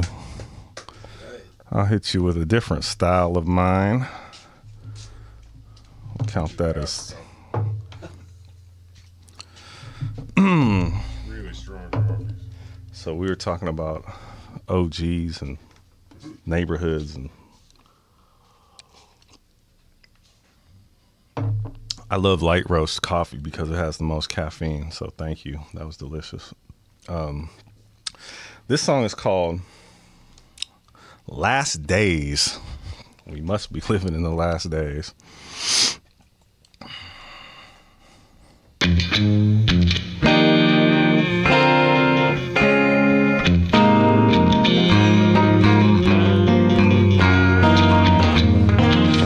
Must be living in the last days. These suckers itching for a fast grave, breaking cobblestones where the roads paved, bodies buried where the crows play.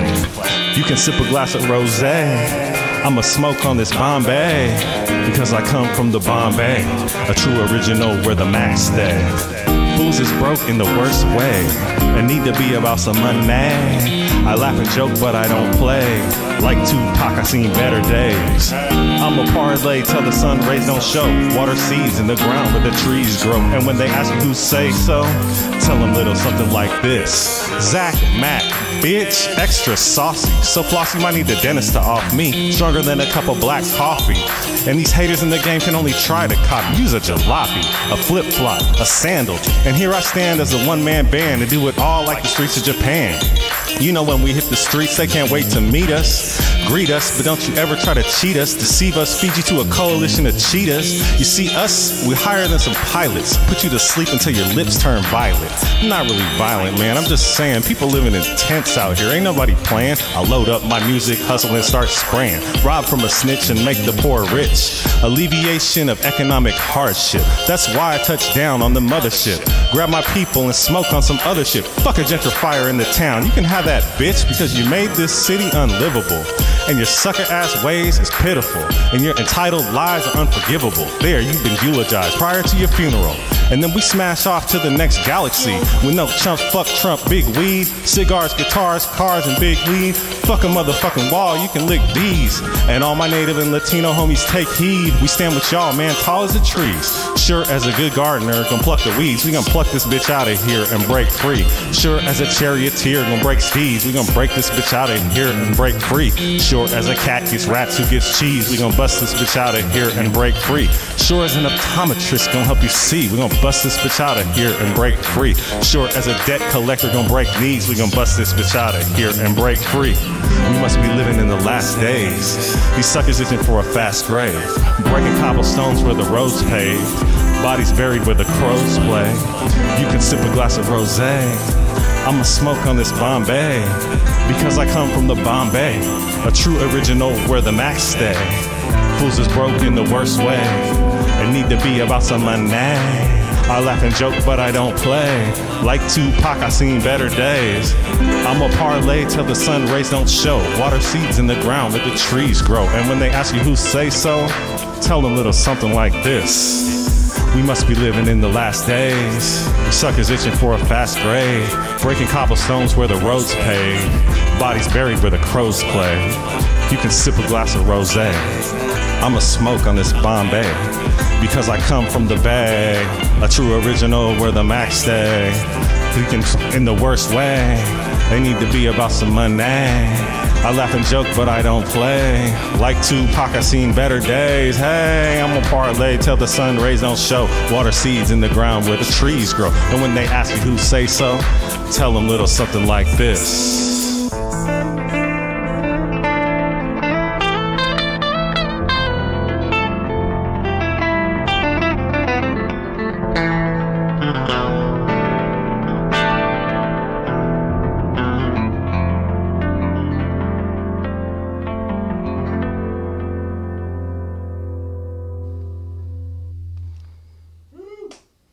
Thank you. That one's called Last Days. And yeah, I got a little bit more hope now than I did when I wrote that, but still gonna speak it. Got time for one more or what? You wanna Yeah. Yeah? All right. We were talking about the West Coast, so I'm gonna bring it back to the love I have for the West Coast, man. First of all, let me try to get a better tone going, huh?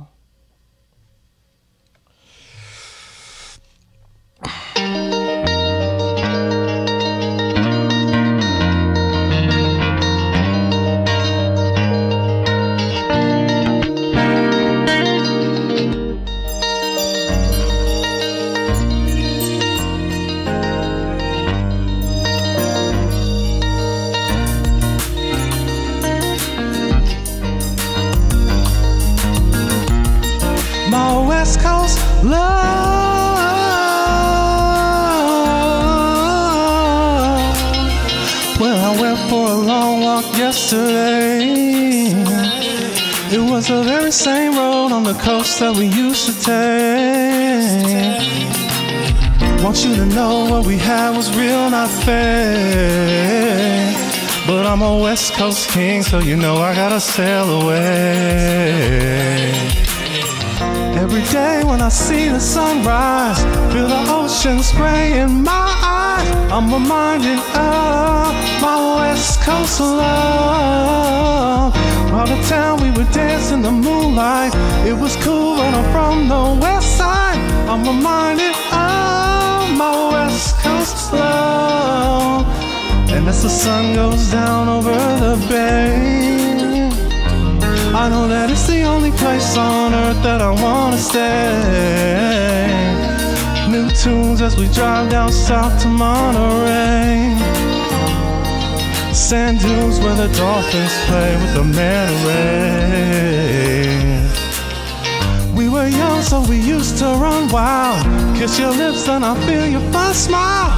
I'm reminded of my West Coast love. Wavy hair laced long in a sundress, break bands, new songs, you know what's next. I'm reminded of my West Coast love. As we see the sunrise, feel the ocean spray in my eyes, I'm reminded of my West Coast love. Wavy hair laced long in a sundress, break bands, new songs, you know what's next. I'm reminded of my West Coast love.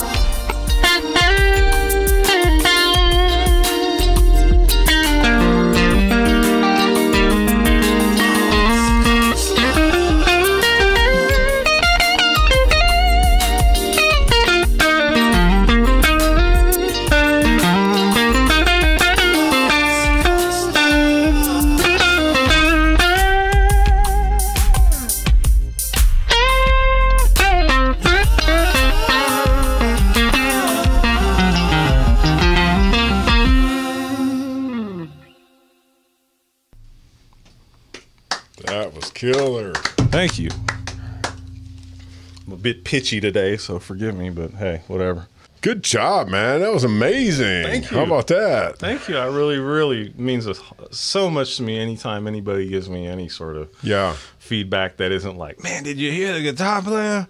He sucked, which is actually something I heard once in the city of Oakland. I got talked shit about to my face in the third person by some old ass lady. I was like, "So you know it was you?" No, she knew it was me, and I knew it was me, and I was like, "But why you gotta be like that?" Yeah, man. Oakland, historically, Oakland has one of the hardest crowds in the nation, and that's why part and parcel that they have such amazing musicians. Yeah. Because they know music. They're just hard. They know they're going to catch it. Correct. There's certain songs that I might hesitate to sing. Yeah. But you know what? Who gives a shit? Yeah. Right. Who gives a shit? No, you're amazing on the guitar. Thank it's fun you. to watch. Thanks. You know, I was listening to it without the headphones. Yeah. You know, just so I could kind of hear your singing just with the guitar, and then Wade dialed up the background music, and it's like, oh, put it all right together. It's like, oh man. That's so cool. Thanks. Yeah, I have Where'd the background tracks come from? So when I got I wrote, produced, arranged, all the parts, and you did all that. All of that. No kidding. Except I always give credit where credit's due. Yeah. My homie Vernon Hall helped me write a song called "Fade All Day" that's on here, and so I gave him writer's credit on that. And he also played the bass on one Shout out to Vernon Hall. You rock, Vernon. Yeah, Vernon is. Had that bass line down. Yeah, well, not on these tracks, but on another thing. And then I had another friend come in and rap on another track. But other than that, it's all me in my home studio. How fun! So people say, "Well, what did you play?" Well, I identify as a guitarist, but in the studio, I can get the music executed the way I want it to sound and feel. Yeah. So obviously I'm a producer. Yeah. Too. But good lyricist too. Thanks. You put it down. Yeah, man. Right on. That's so cool. So I have when I got my album mixed and mastered, I made a point to reach out to a Bay Area institution of a man named Michael Denton.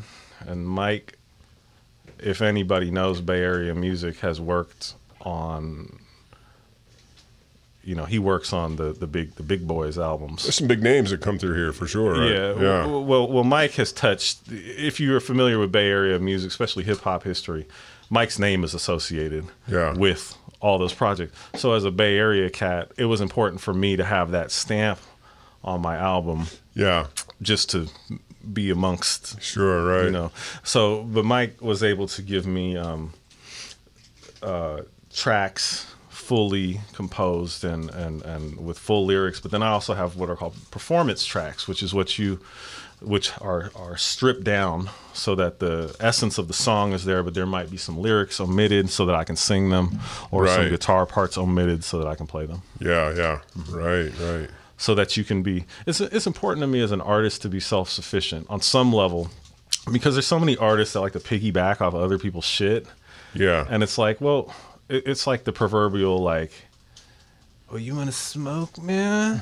Well, you got something? Right. Like, motherfucker, you just asked if I know, right? So, like, yeah, it's like that. Yeah. Mm-hmm. That's a lot of fun. Yeah.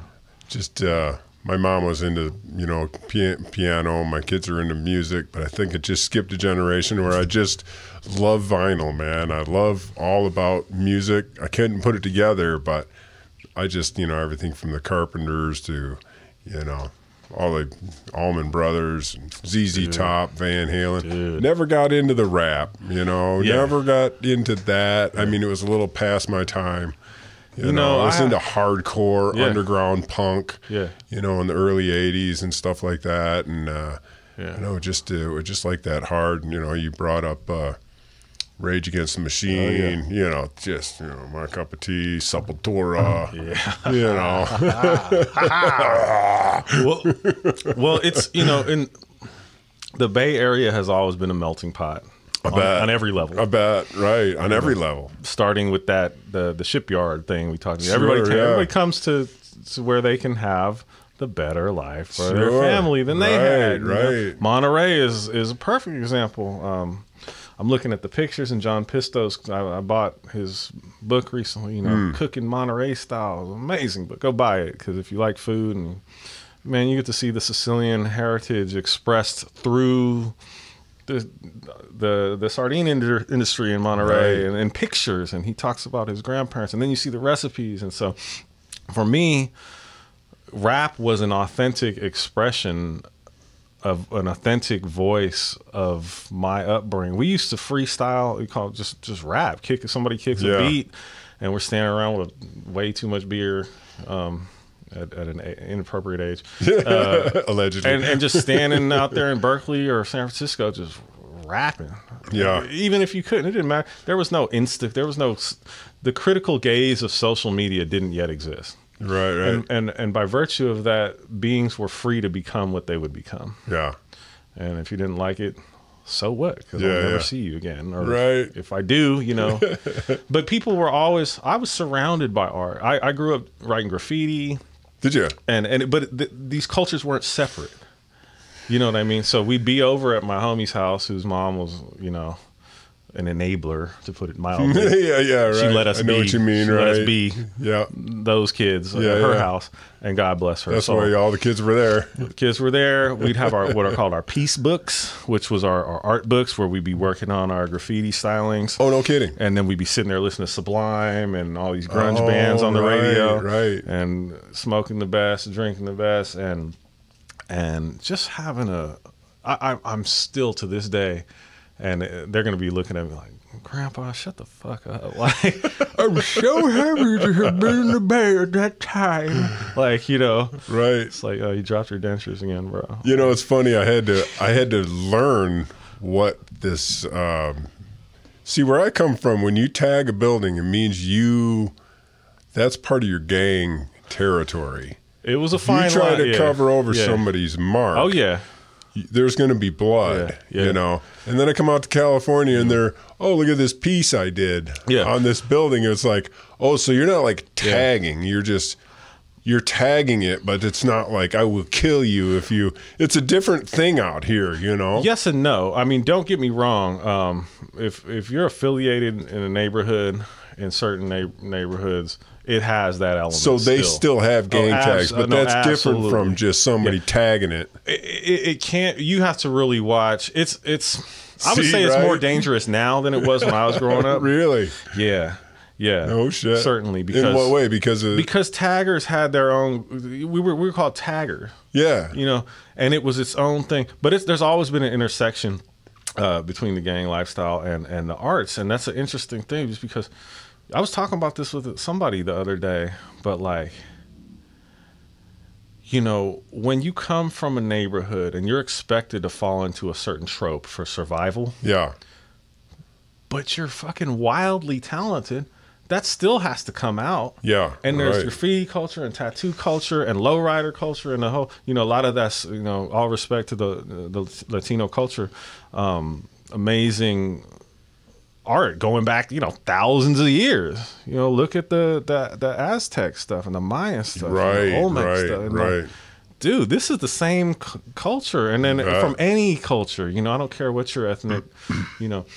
So in the modern world, the way people have had to move and survive has pushed those things through certain avenues and channels. But yeah, especially, you know, when you said, like, you know, it's always been in Southern California, you always had to really watch how you move. You wouldn't want to be showing up just with a spray can. Right. But it's even, I would say that there was a time when I was growing up when it was more, you could just kind of be more what you were without such a worry about, and that's part of the worry I have for, you know, my child and all children, is that with the hyper social media, hypercritical gaze, you know,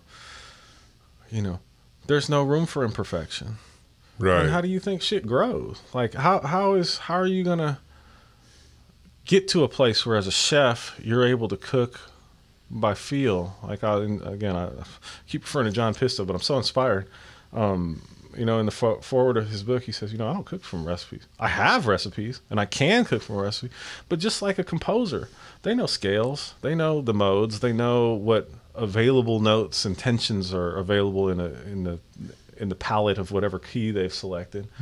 But it's up to them as a creative being to move back towards what you're saying, towards play. Right. Mr. Pisto plays with he's back to the level of play. Yeah, right. And I hope to be moving in that direction too. Yeah. You know, that violinist said something very close to that, talking about composers. And basically, you know, you've got a pile of blocks. One's a triangle, one's a circle, one's a rectangle, one's all these different shapes. You know, today, what do you want to make with it? Well, today I want to make a train. Tomorrow, you know, maybe I'll make a spaceship out of it. But they're all the same blocks. Yeah. It's just how you're putting them together. I was like, that's a really neat analogy, you know, as far as all the pieces in an orchestra. It's like you're using all the same pieces in the same blocks, but you're rearranging them to make it something different. And I was like, that's these are right on. You know, these are old themes. They pop up in any tradition or any expression. They're part of the human lineage, and what it, you know, I will hearken to Buddhism. It's the formal versus the formless, and mastery occurs when a person is familiar and well versed and you know, studied, if you will, in the formal aspect of any given thing, and then is able to move you know, said simpler, you know, we learn the rules to break them. Yeah, right. You know, I think of a martial arts. You learn the katas, you learn the dances and the movement. First, you learn how to, you know, ball up your fists and not break your knuckles. Right. But then after that, you learn how to throw a punch. And then after that, you know, you learn how to move in these different sequences. But life is not a sequence. Right. And the natural expression of the martial arts is not formal. Right. You know, if you get jumped on, it's not, okay, hold on, let me refer to, you know, kata 3 right. or something. You know, these are unconscious. And the hope as well in music is that, you know, you get to be more of a painter. You get to be unconscious. You have colors, and your tones are colors. They're always going to be something a little different, mixed a little different way, but it's all come from the same. Yeah, that's a great, yeah. How cool is that? It's pretty cool, man. And but you said it when you know, play is the goal, and I hope as a human, you know, we've done the rigid thing, and you know, the goal and the result in a very Freudian sense is sexual dysfunction and lack of pleasure. Mm-hmm. You know, if we're gonna be goal directed down to these natural expressions of being, that shit ain't no fucking fun, man. Yeah, right. You know, I've had a few young people in here, teenagers, and they seem to have a problem getting into life. They can't go into a mall. They're just too overwhelmed. You know, they're having all these stress problems, and, you know, they're just eating themselves alive with stress and what, you know, you're worried about me, or, you know, and I tell them it's not to overstep my bounds, because sometimes I'm talking to somebody else's child, you know, I don't want to overstep my bounds or anything, but overstep them. You have to look at, yeah, exactly. It's like when you get that feeling and you're walking into a grocery store and your heart starts going fast and your eyes get a little blurry. It's like, well, thank God for that. Yeah. You know, that means, you know, our ancestors needed to go hunt. They needed to go fight and protect the tribe. They needed that adrenaline jolt. Thank God you're alive. Make that feel like you're, you know, your inner energy, you're alive. Thank God for that feeling, you know. Try to look at it a little differently, I guess, you know, is what I try to get across to them, you know. I don't think it's... Does that sound right? Yeah, well, yeah, it resonates very much with me. I recognize it in young people in a very hyper pronounced sense. Mm-hmm. But it's not just a young person problem. I'm in that same... Sure. But, you know, we've forgotten how to be beautifully broken.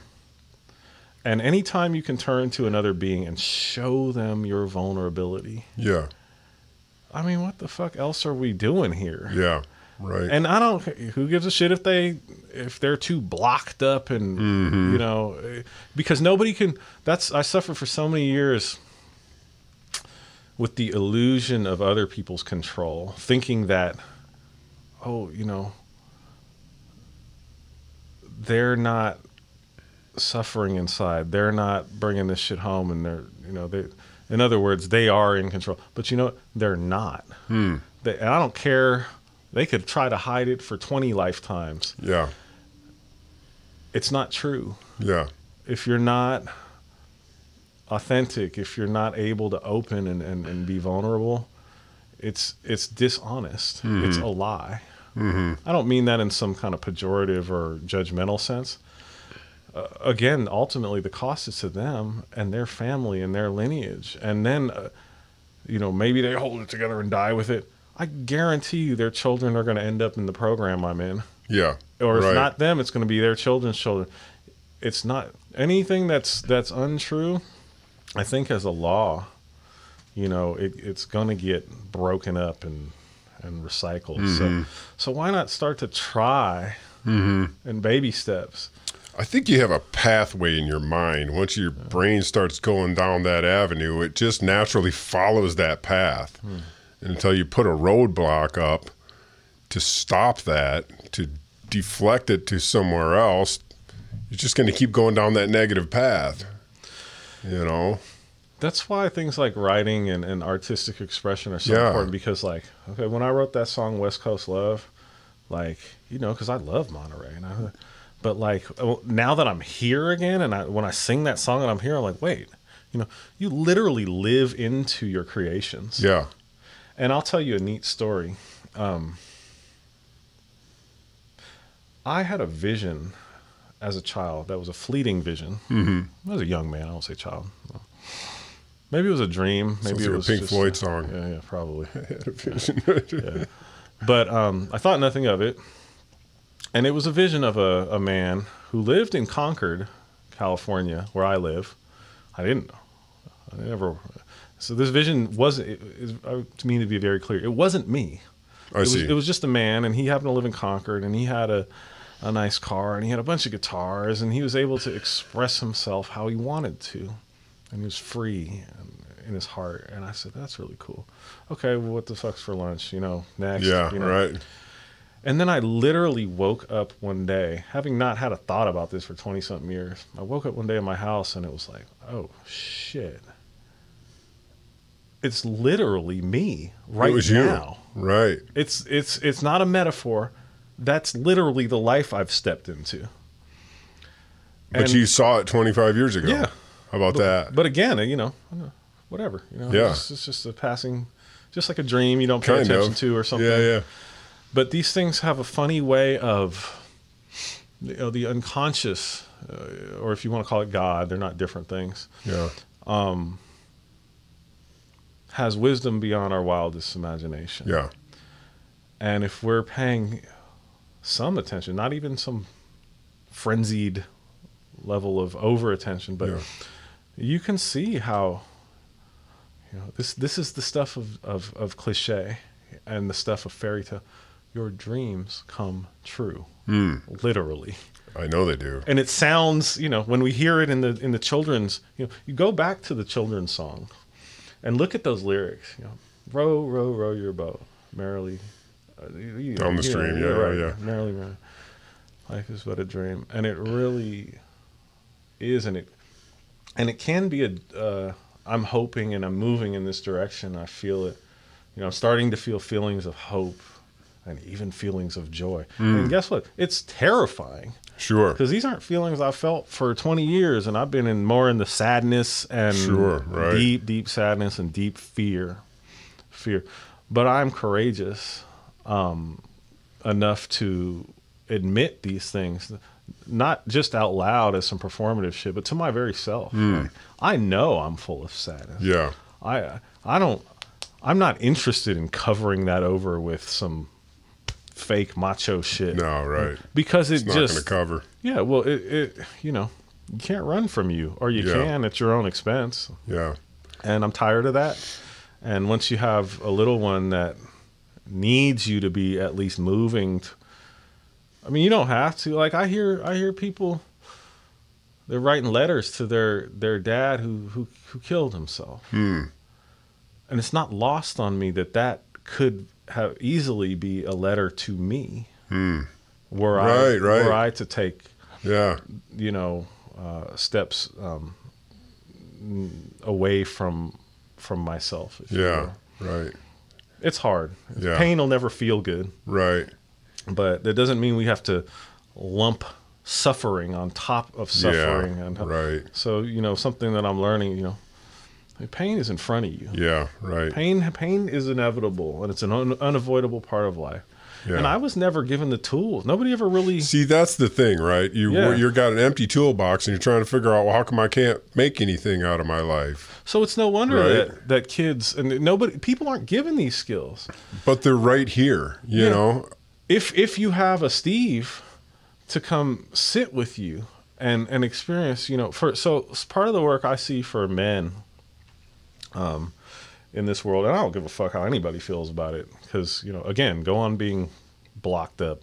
See how catch up in 10 years. But especially us men who are of a middle age and moving in older age, you know, we have to turn towards those younger men and model vulnerability to them. This does, you know, okay, you see where the man who said, that's sissy, you know, all right, John Wayne, why don't you go have another shot? That's how I was raised. You know? I'll always be like that to a point. I mean, I'll never come over that. That's for sure. Maybe. You know, maybe. I mean, you know, I understand that. I'm not Sure. I'm not going to speak. You know, I'm not going to say that. I'll just say maybe, because life is more resilient, creative, has more je ne sais quoi. You know, can't really put it into language than we can ever conceive of up here. Yeah. So the reason I say maybe is because we're just not in control. Yeah. You might think that, and it might feel like a really solid thought. Yeah. But you know what, Steve? Even though you say that, like, you strike me as a very open-hearted soul anyway, and so we have these thoughts and beliefs that we've been kicking about ourselves for 30 years, and like, I've got my own, you know. Sure. But just starting, part of the, I say it like this, you know. So we have armor suits on. You know, I'm invoking a psychoanalyst that I love, and Wilhelm Reich. Sure, I've heard the name. Yeah. Hitler hated him too. He was walking around. Starting to see a pattern here. So yeah, if Hitler hates your favorite psychoanalysts and philosophers and mystics, like, go with they that. probably had good shit. Yeah. But you know, he was out passing like condoms out in the 30s or something, like talking about kids need to be able to express themselves sexually without all this rigid, prohibitive shit. And in fact, he calls it the book is called The Murder of Christ. And he calls Christ that natural energy, that free life energy that wants to express itself at some point biologically. Right. And the murder of Christ is the stifling of that, and the prohibition, thou shalt not. Yeah. What the fuck? Were you born of immaculate conception? Like, yeah. So how are you going to tell me no? So how we relate to those kids, kids are always looking at us. We know this. We're fathers, you know.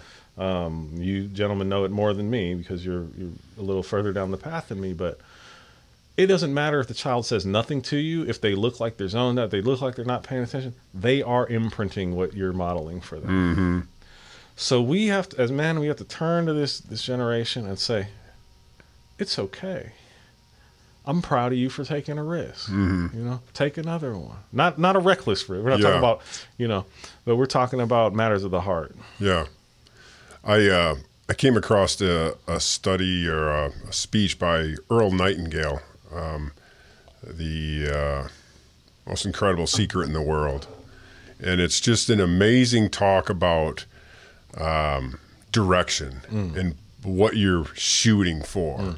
You know, different ideas, like if you take a ship and you don't put a captain on it or a crew and don't give a plot and just hit the engine and let it go, chances are it's going to, if it even makes it out, it's going to end up some derelict on an island somewhere.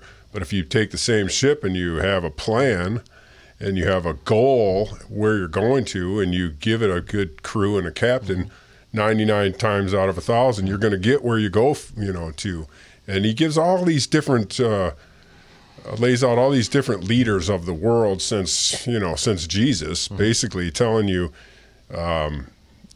if you know, and all these different ways that people have figured it out, that what you think about, you will become. Yes. And to fill out a card and look at it every morning, I want to be this, and picture yourself there. Yes. What will you be doing when you get there? Picture yourself doing that. Yes. Be there, and just keep your nose, you know, pointed to that. Don't scatter around a whole bunch of other thoughts that you want. Yeah. Really focus in on what you want, and it will appear time after time.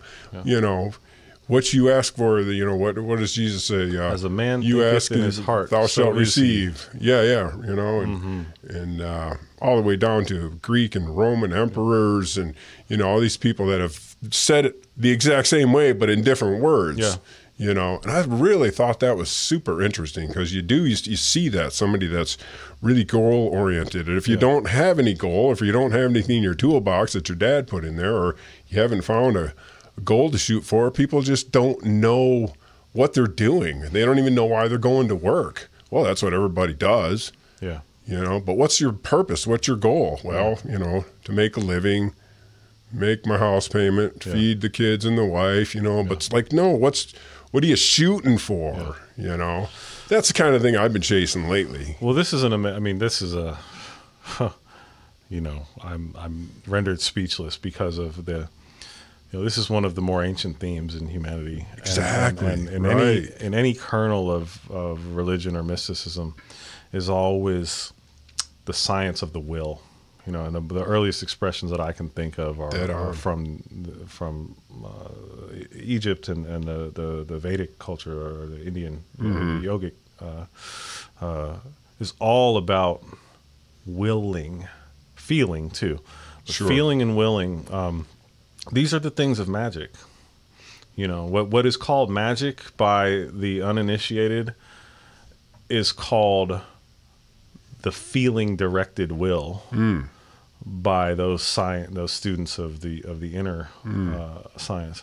But what you talk about, it reminds me of, like, in the modern expression, it becomes a very pop culture YouTube-y thing. Before that, in the 19th century, early 20th century, was people like Napoleon Hill, Think and Grow Rich.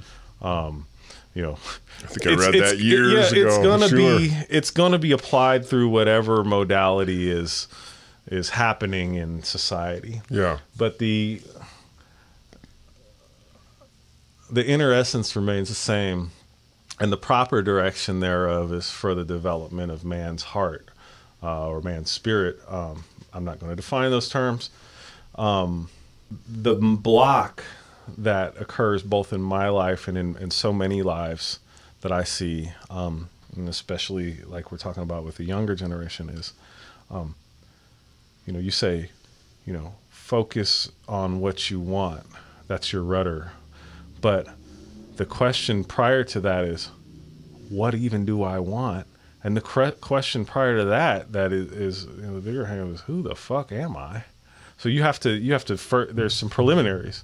You have to have a sense of, I-ness, which usually gets bypassed, especially in modern spirituality. Everybody wants to, do away with, in old school yoga culture, this is not really in the West, but like, they developed the ego before it was shattered. But it was never bypassed. It was never, I'm not an I. And I have an old Raja Yoga book, and the whole first chapter is called I, and it's like, build you up so they can tear you down, or exactly. Really? But that's a very dangerous process, depending on the purity. It's a hard word to use nowadays, but I'm just going to use it. Depending on the purity of the guru, of the instructor, has to be developed in a certain, has to be true, or else you're talking about psychosis is the result. Sure. When the ego is built up and then either misdirected or fractured without its proper outlet, it destroys the psyche. Yeah. And you'll see that too, especially in yogic circles that are doing a lot of work with inner energy, etc. But I want to touch back real quick, because when I mentioned Wilhelm Reich, because this perfectly syncs up with the whole ego thing. Reich talks about armoring, which is the thing that I'm kind of alluding to over and over in so many different permutations. That man, I'm a man. Right. I don't feel I conquer and all this bullshit. Okay. Well, you have a coat of armor on that's about 5 inches thick. That, okay. It's really interesting, though, that the tiniest crack in any armor system signifies its eventual failure. I don't care how long it is, but just a little, and little chink in the armor. Just a chink, all right. So I always kind of, both in myself, not so much in others, because I'm here to do my work, but that's a hopeful statement. Yeah. That's a hopeful statement. It's the same way that entropy breaks things down and recycles old forms that aren't serving a purpose anymore. Yeah. But what you say about the will, and it just really, I hope to be moving towards a space in my life where, for many years, I very much suffered from not knowing. I don't know what I want. Yeah. I don't even know who I am. Right. And I'm not like totally out of that space, but I think the way to authentically connect up with those things, you know, we've touched on so much in this conversation, but it does have something to do with being willing to take risk and being willing to do silly things, do new different things that are playful. Play is not an expression of just childhood. Yeah. Jesus said, "Be ye as little children." It's an expression of the innocence that can occur after we've surrendered the false. Yeah, right. You know, this year I'm going to be 39 years sober from alcohol, and I had to do a lot of really hard work to get through that. And I haven't had a whole lot of problems with it in decades. Obviously, I don't want it, don't need it. But I literally had to change the way my brain works, you know, because it's all I've ever known was just being drunk. Yeah. Until I was 19, you know, and kept getting thrown in jail. And I just grew up with knowing nothing but beer and alcohol and, you know, pharmaceutical drugs. And I literally had to put in the work where I've told this story before, but I know you've fought through some of this before. Well, I literally had to think of the most tasty, cold, frosty beer. Stroh's was always my favorite. And then just slam my brain into thinking of the worst thing that I could possibly think that would be in that beer, whether it be the grossest thing you can think of, whatever works for you, you know. And then I would think about that frosty beverage and how good it would taste and just slam it into the worst things and do that over and over and over again. And finally, after years, that cold frosty beverage just was the worst thing I could think of, just because I'm mind slamming these two ideas together to where they're the same. You know what I mean? That's hard work. You got to get through that shit. I mean, I understand where you're saying, you know, we got to, you know, heal and do, you know, but there's some real hard work that needs to be done at first. Well, when I say heal, I don't mean at all to imply that it's not absolutely rough. I mean, I can't even find words to express, you know, I want to be move towards healing. Right. Healed, cured are not words that I'm going to, because they imply some sort of finality. Right. Pain is not going away. Right. And I can't even express to you how difficult it is. That's why I'm tongue-tied around it. So, So yeah, I resonate with it. What you're saying to me is a very advanced yogic practice, because, you know, the Westerners, the scientists, the left-brain people that will resonate very quickly. What you're talking about is classical conditioning, you know, a la Ivan Pavlov, you know. Okay. But usually it's conducted in an external stimulus. So, you know, the dog I see. And the bell is rung prior to feeding. And then eventually, and then eventually the dog salivates at the mere sound of the bell. But you've managed to conduct the whole manner internally, right? Which is testament to the power of the human, and especially of the inner. That's inner work that you've done. Yeah, you've literally rewired yourself, like as you say. And I can relate. I stopped drinking for 10 years, cold turkey, because I was afraid, because I got sick. Really? And I knew I woke up one morning, I had a pain in my side. Yeah. And I just had this intuitive knowledge that I was done for. You could do the same thing. Yeah. My best glass of whiskey or whatever. And all the pain I'm going through. You know, you could slam it back and forth. I don't know if that would work, but it might. But, you know, my point is that, you know, I went through an experience where I had an intuitive understanding that I was a dead man walking, and it was just a matter of time before I succumbed to that. And the feeling was one of utter shame, because I was still young. Sure, right. I hadn't really done anything. Not that I really have yet either, but it's debatable. But I survived, and I just, that was motivation enough for me. But I knew it could come back for any or no reason at all. Sure. So, and eventually I did. I started drinking again, and then I started playing the good gigs, and the top shelf is flowing. Sure. And I came to a point where it wasn't even a quantity thing for me anymore. I would get so violently sick. Really?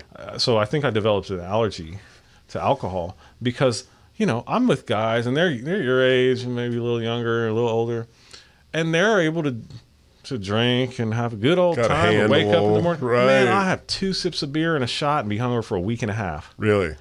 Good. And yeah, well, it's only good. It's only good if the behavior can change, because that's I'm an addict. Yeah. So an addict's behavior is to have full knowledge that the behavior is not only undesirable but fatal, if you will.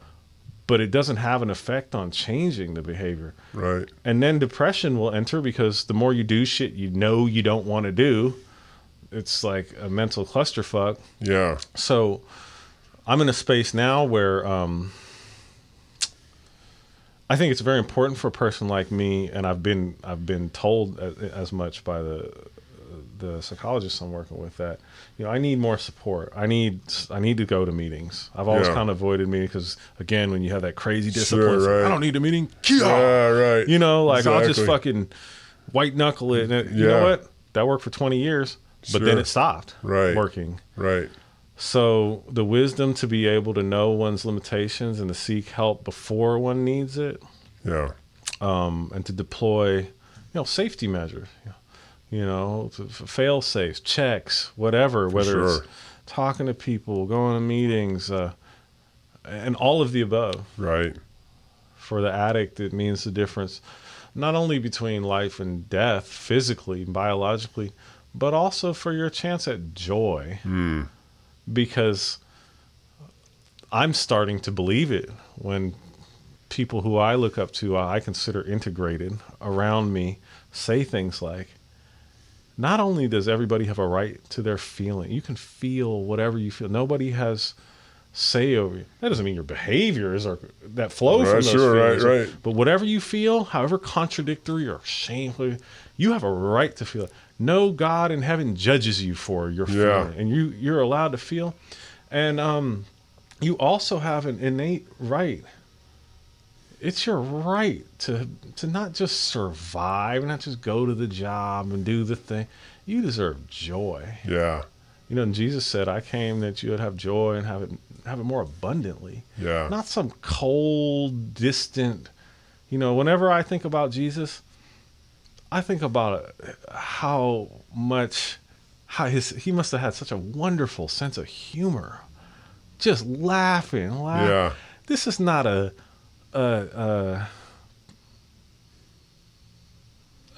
master, and there's other masters. Think of Ramana Maharshi and how his demeanor is so pleasant, and the humanity, the joy, the laughter, all that coldness shit. That's just associated with the political and control structures that confuse mankind so much. Yeah. Especially in matters of religion. Yeah. Driving wedges in between groups of people. Yeah, man. It's not what it's made for. No. Joy. You're right. It's the other way. So my hope is that both for myself, I realize that, you gotta, I can only invoke wiser words than I can, the Master Jesus said, you have to remove the mote from your eye. If you got a mote in your eye, right? How could you see anyone else? Yeah. So the work starts here, and then it's really not.